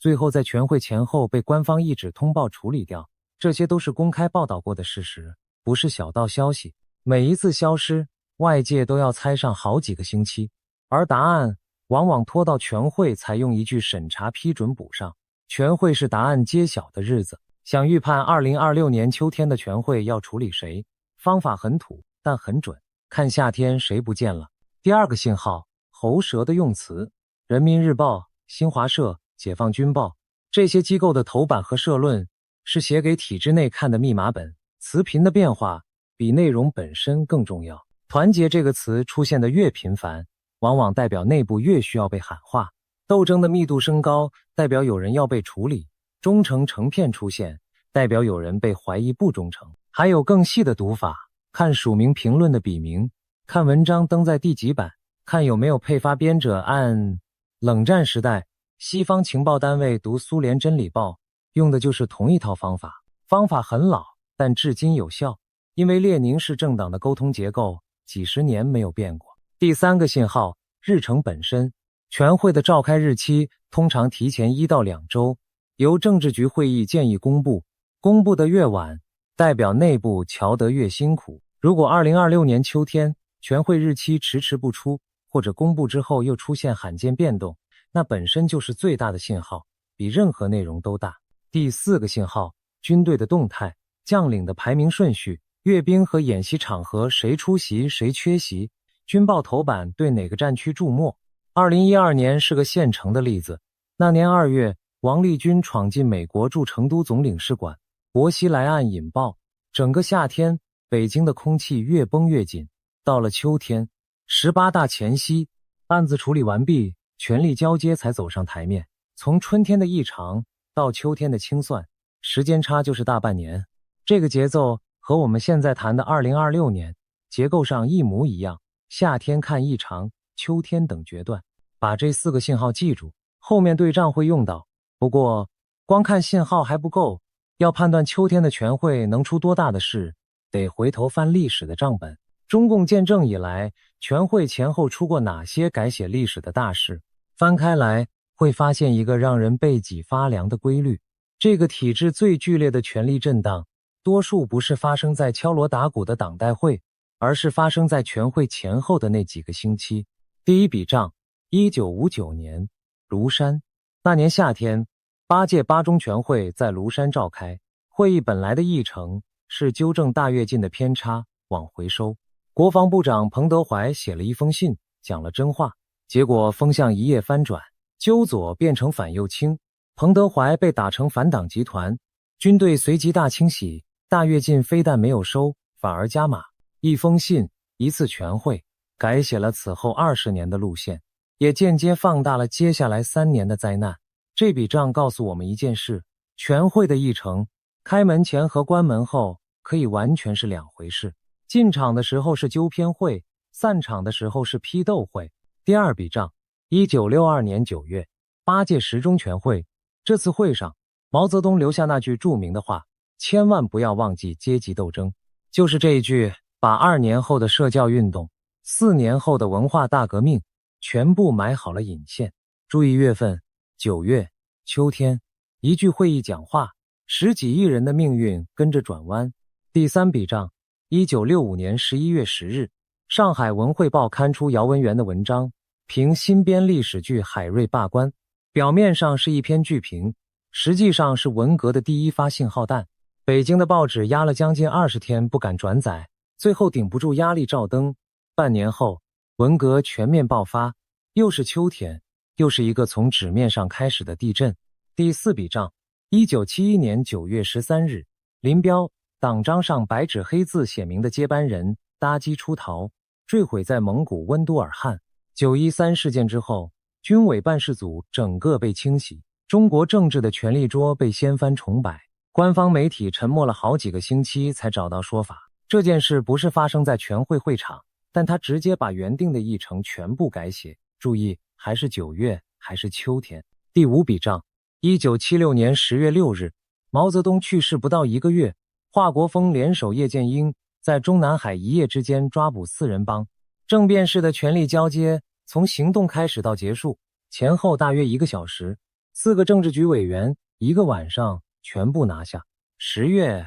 还是秋天。第六笔账，性质不同，但分量最重。1978年12月，11届3中全会，邓小平在这次全会前后完成路线翻转，改革开放从这里起算。中国此后40年的走向，是在一个冬天来临前的全会上定下来的，往好的方向转，也挑在同一个季节。6笔账摆在一起，规律很清楚。从9月到12月，秋冬之交是这个体制历史上出大事密度最高的时段，原因并不神秘，甚至写在这个体制的作息表里。每年夏天，北京的高层循例移往北戴河，退休元老和现任领导在海边碰头。这段时间没有公开会议，没有公报，却是各方摸底、交换条件的季节。北戴河谈不拢的，带回北京；带回北京的，最后都要在秋天的全会上走完程序，见个分晓。换句话说，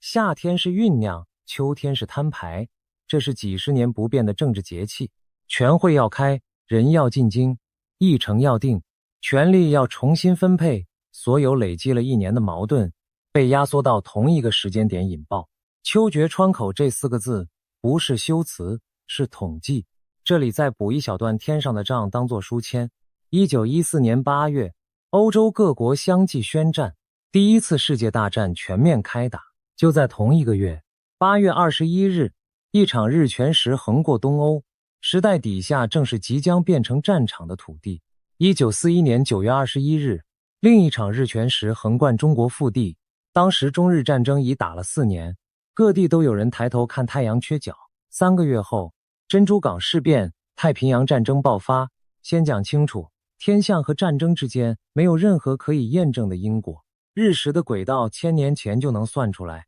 它不挑人间的日子。但反过来看，正因为它完全不挑日子，当它恰好落在历史转折的月份，人们才会记住那个画面。2026年8月12日的那场日全食，会不会也变成某段历史的书签？这正是接下来2位预言者被人反复讨论的原因。而2026年的秋天，这个窗口的另一头还多了一个历届全会都没有的变数。太平洋对岸有一场会让华盛顿自顾不暇的选举。更巧的是，有2个人早在窗口打开之前就把手指按在了11月上。接下来把他们的说法摊开来对。先说英国这一位，克雷格·汉密尔顿·帕克，英国灵媒，经营预言网站和影音频道超过10年，出过书，开过课，每年年底固定开直播，发布来年的世界预测，内容从政局、经济一路讲到天灾。他的作业方式，用他自己的讲法，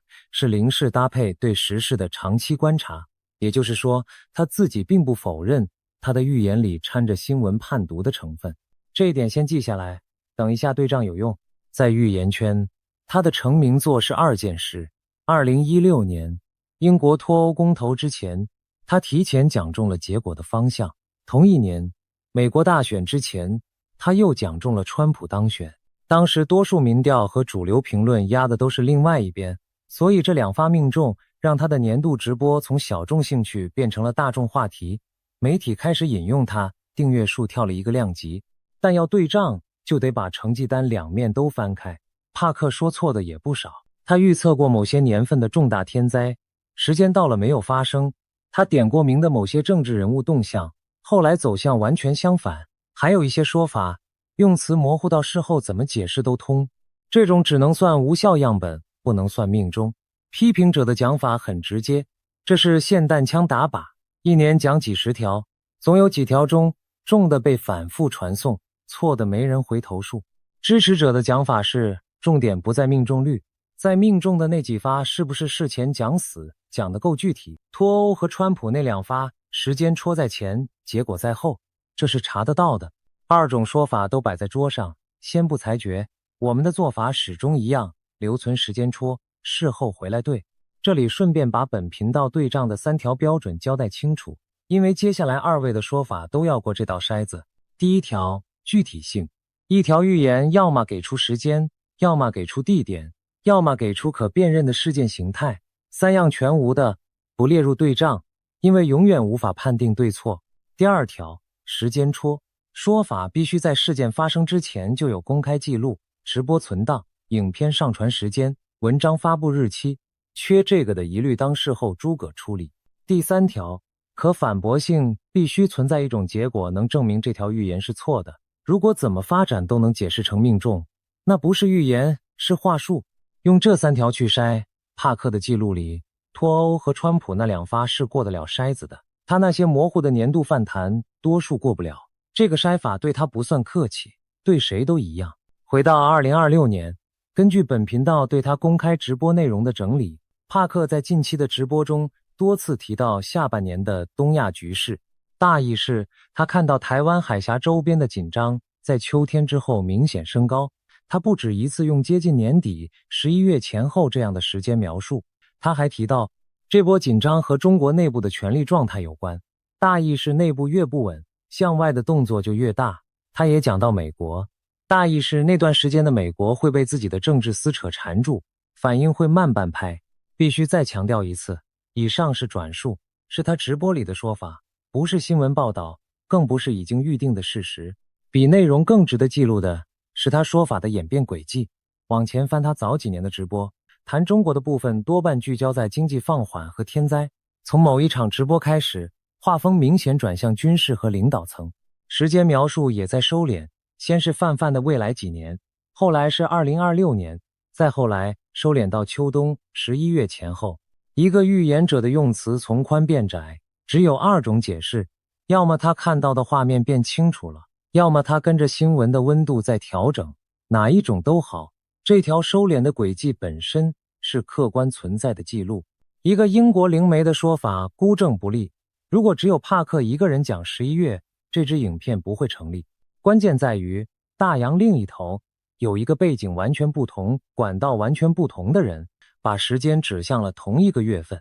布兰登，美国人，牧师背景，全名布兰登·比格斯。他不看牌，不通灵，他的框架是基督教传统里的意象，祷告中看见的画面。他原本只是美国福音派圈子里一个不算太有名的传道人，让他被全世界讨论的是2024年的一段影片。那年3月，他在一个访谈节目里提到，大意是川普会遭遇一次刺杀未遂，子弹会擦过他的耳朵，他会活下来，之后声势反而更旺。4个月后，2024年7月13日，宾州巴特勒的造势场上枪声响起，川普捂住右耳倒下，又站起来挥拳。那段3月的访谈影片被翻出来，浏览量在几天内暴增，连不信这一套的媒体都跑去查影片的上传时间。查证的结果是公开的，影片上传在前，事件发生在后，时间顺序成立。至于这算预知还是巧合，各方吵到今天，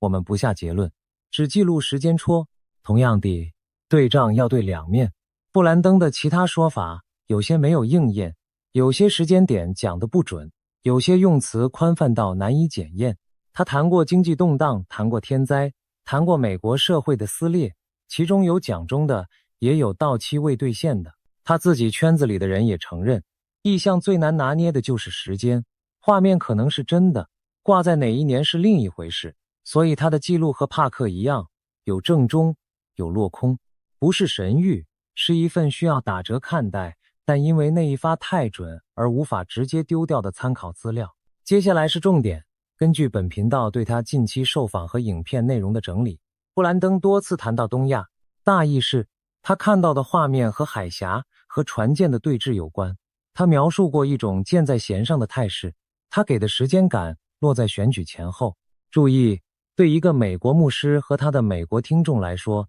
选举这2个字在2026年只有一个坐标，11月3日的期中选举。他还提到，大意是那段时间的美国会因为内部的事情自顾不暇，反应迟缓。这个讲法和帕克那句反应会慢半拍，内容几乎重叠，而2人使用的语言，面对的听众，发布的平台完全不同。对布兰登，反方还有一个更技术性的质疑，必须诚实列出翻译与剪辑。它的原始内容是英文，长度动辄1-2个小时流到中文圈的，多半是几分钟的剪辑片段，再配上翻译。剪辑就有选择，翻译就有落差。一句时间感模糊的话，剪一剪，译一译，可能就变成语气笃定的宣告。这个质疑完全成立，所以本频道的处理方式是只转述他在原始长篇里反复出现、跨越不同场合都讲过的内容，单一片段里孤立出现的惊人之语不采用。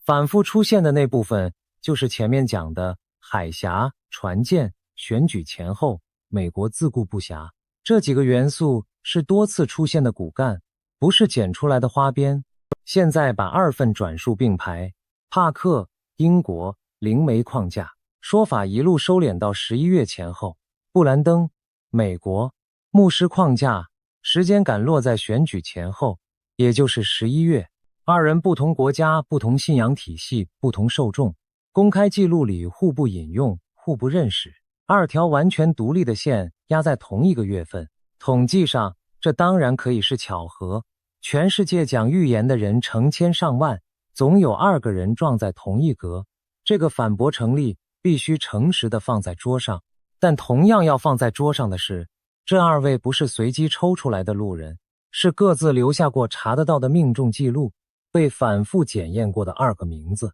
2条有前科的独立来源指向同一格日期，在对账的桌上，至少值得把那一格用红笔圈起来。而当我们把红笔圈起来的11月放回政治日历，事情开始变得具体，因为11月不是普通的月份，它是期中选举的月份。而历史上期中选举前的秋天，恰恰是大国最爱出手的时段。第二轮历史对仗，对的就是这笔。翻开美国期中选举的历史，有一个模式反复出现：选前的6到8个星期，国际危机的发生率高的反常。举5笔最硬的仗。第一笔，1950年，那年10月，中国人民志愿军跨过鸭绿江，10月25日打响第一次战役，美军在朝鲜半岛被打了一个措手不及。而美国的期中选举是1950年11月7日，参战的消息传开时，美国正处在投票前的最后2周。杜鲁门政府一边数选票，一边重新评估整场战争，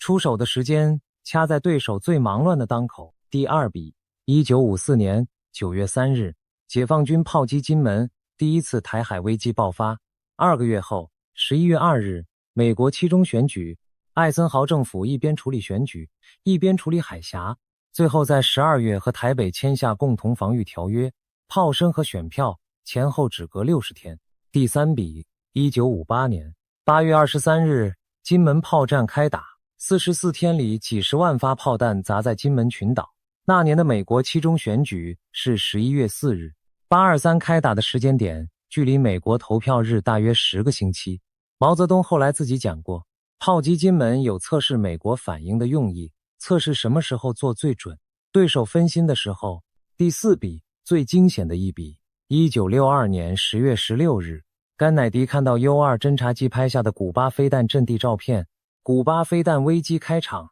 10月28日，赫鲁雪夫宣布撤弹，危机落幕。而美国期中选举的投票日是11月6日，人类距离核战最近的13天就紧贴在期中选举前面，像是被人刻意塞进那条缝里。事后解密的史料显示，选举时程确实影响了白宫处理危机的节奏和公开的口径。第五笔，离现在最近，2022年8月2日，美国众议院议长裴洛西访台，解放军隔天发动围台军演，飞弹第一次飞越台北上空，海峡中线从此形同作废。而2022年正是美国的期中选举年，投票日11月8日，访台、军演、选举全部挤在同一个秋天。这一笔最值得玩味的地方在于，北京把裴洛西访台定性为挑衅，顺势把军演常态化。换句话说，期中选举年的秋天，连台北和华盛顿自己的政治动作都会变成对岸升级的理由。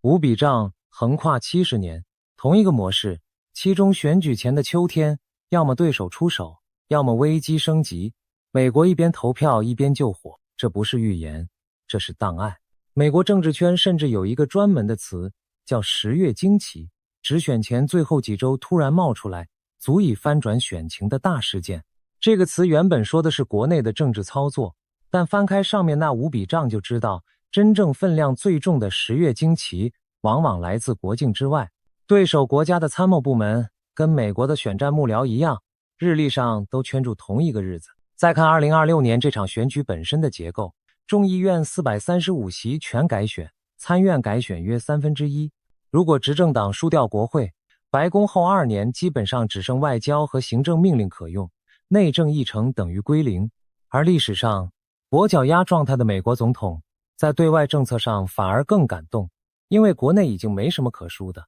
这个结构，北京的智库看得懂，华盛顿的智库也看得懂。预言者不需要看懂这些，但预言和政治分析2条完全不同的路径，指向同一个结论。11月前后是美国体系最忙乱、最难预测的时刻。选举的变数讲完了，3条时间线现在只剩最后一块拼图。台海本身，窗口开在秋天，那秋天的海峡实际条件到底如何？这一块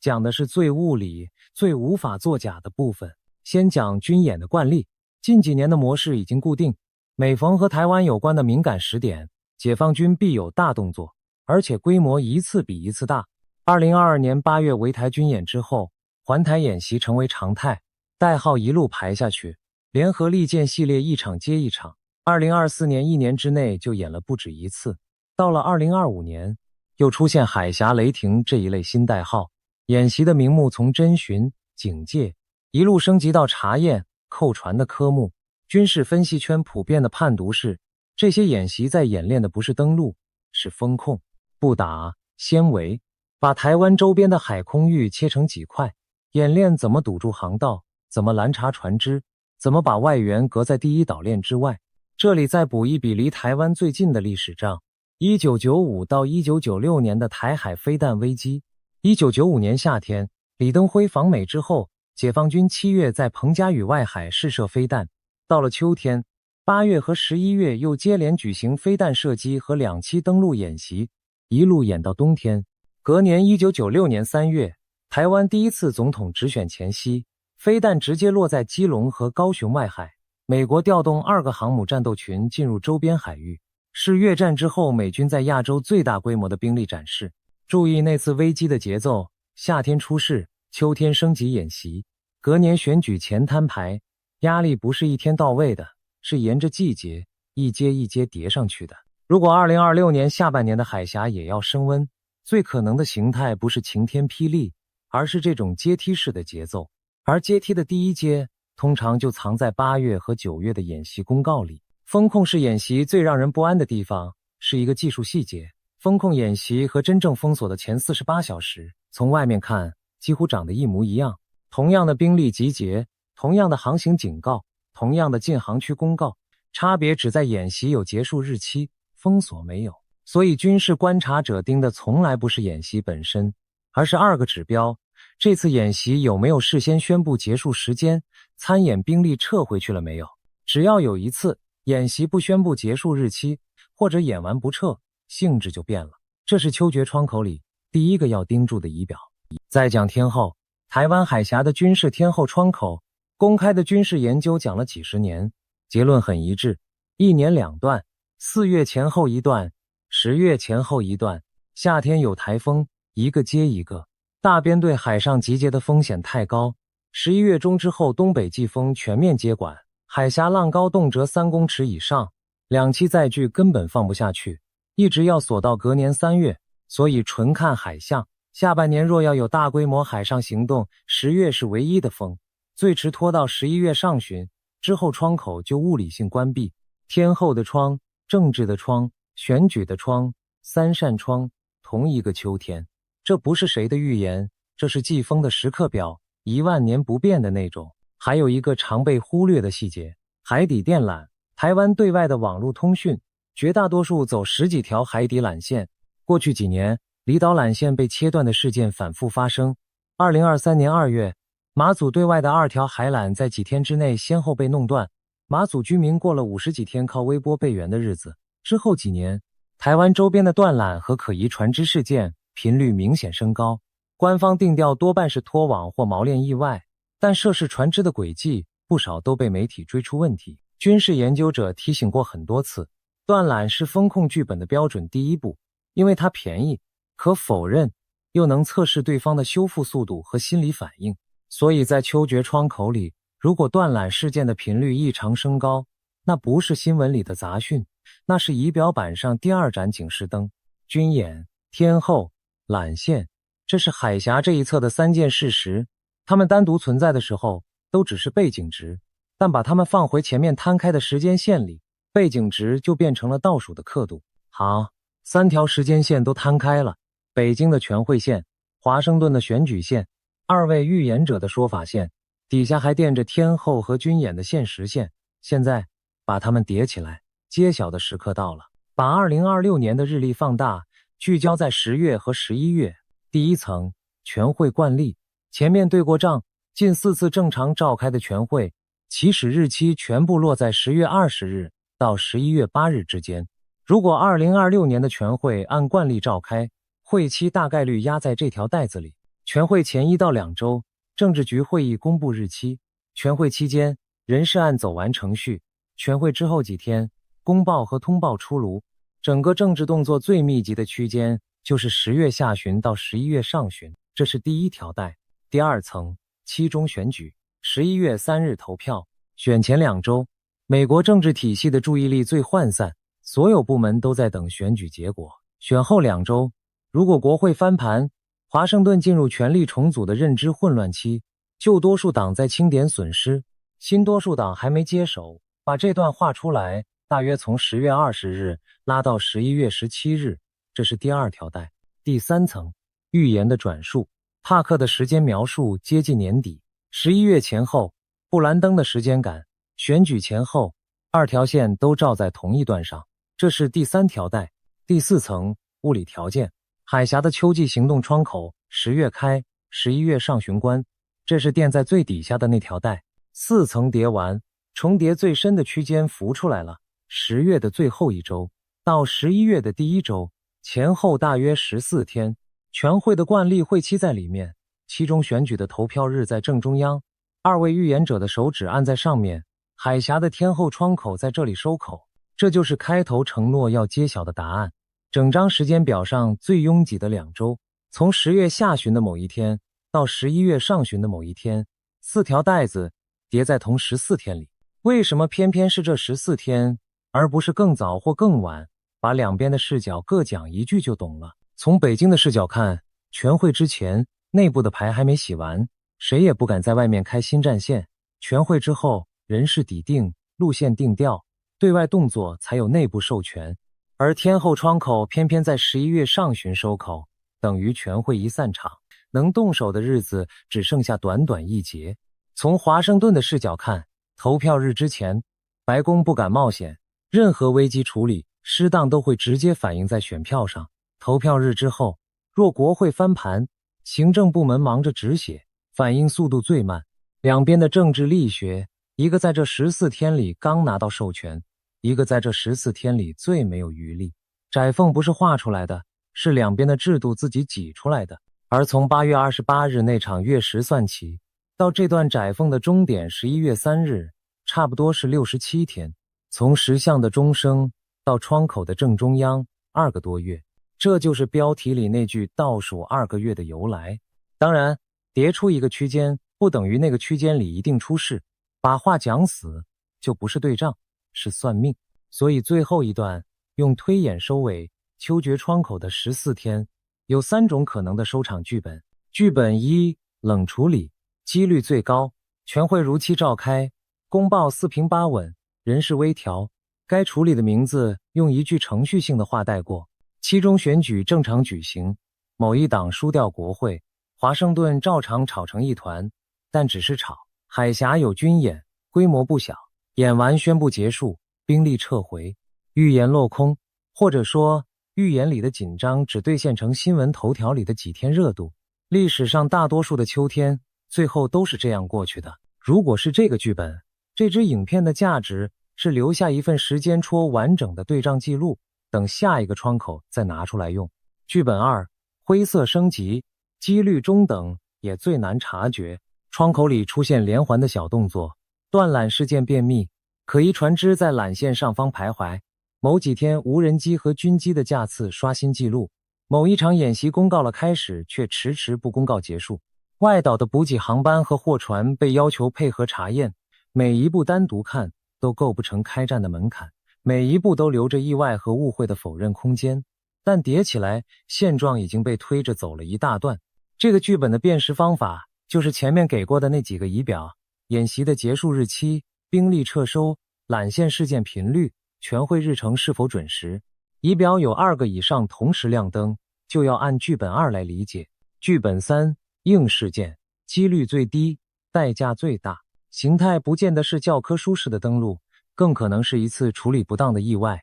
军机擦撞、舰艇对峙、升级失控，或者北京内部的权力震荡外溢成对外的冒险。历史对仗在这里给过教训，1971年的913、1976年的10月都证明这个体制内部出大事的时候，外界事前几乎毫无预警，事后很久才拿到说法。如果全会日期异常，喉舌用词异常，将领路面异常，3个异常叠加，剧本3的几率就不再是背景值。3种剧本之外，还有一个旁证仪表，来自最不讲情面的地方，市场。历史经验显示，地缘风险真正升高的时候，最先反应的往往不是新闻，而是价格。船舶的战争险保费，绕开海峡的改道航线，台股和新台币的波动，半导体客户的库存拉货节奏。2022年8月那一轮军演前后，航运和保险市场的反应都留有公开记录可查，所以进入10月之后，如果新闻还很平静，价格却先动了，宁可相信价格。钱笔画诚实。3种剧本共用同一段倒数，差别只在仪表板上亮几盏灯，所以最后把整支影片讲过的仪表收成一张5盏灯的清单，方便接下来的3个多月逐一核对。第1盏灯，全会日程。政治局会议公布全会日期的时间点，准时公布，日期落在惯例窄缝里，灯是绿的，迟迟不公布，或公布后出现变动，灯转红。第2盏灯，人事异常。全会前的夏秋2季，有没有将领或政治局层级的人物长期消失，缺席重要场合，消失的层级越高，时间越长，灯越红。第3盏灯，喉舌词频。团结、斗争、忠诚这几个词在党媒头版的密度陡升，灯转红。第4盏灯，演习形态。秋季的环台演习有没有事先公告结束时间？演后兵力有没有如期撤收？不公告、不撤收，这盏灯直接跳红。第5盏灯，缆线与航道。台湾周边的断缆事件频率，可疑船只在缆线上方的徘徊记录。航商有没有开始改道加价？3项有2项异常，灯转红。5盏灯全绿，就是剧本1秋天平安过去，亮2盏进入剧本2的判读区，3盏以上同时转红，而且时间落在10月下旬到11月上旬那14天里，那就是本片开头承诺要指认的时刻。秋决窗口真的开了。最后把这支影片的账本收拢。第一，秋决窗口是真实存在的结构，不靠任何预言成立。中共全会惯例压在10月下旬到11月初，近4次正常召开的全会全部落在10月20日到11月8日之间。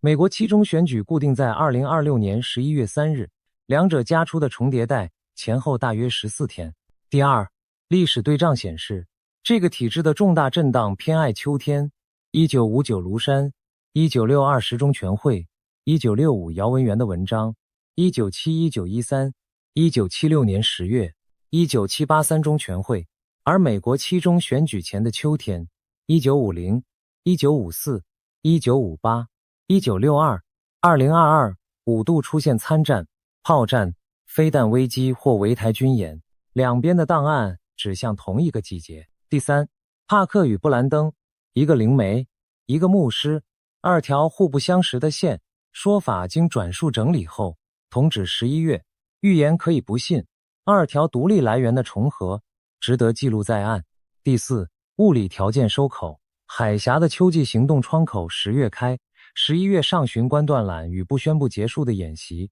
是仪表板上最该盯住的2盏灯。窗口会不会真的开？没有人能保证，3种剧本里几率最高的始终是冷处理。但日历不会说谎，从2026年8月12日的日全食，到8月28日的月食，再到10月下旬与11月上旬那拥挤的14天，下半年的每一步都走在倒数声里。账已经摆在桌上，时间会自己来对。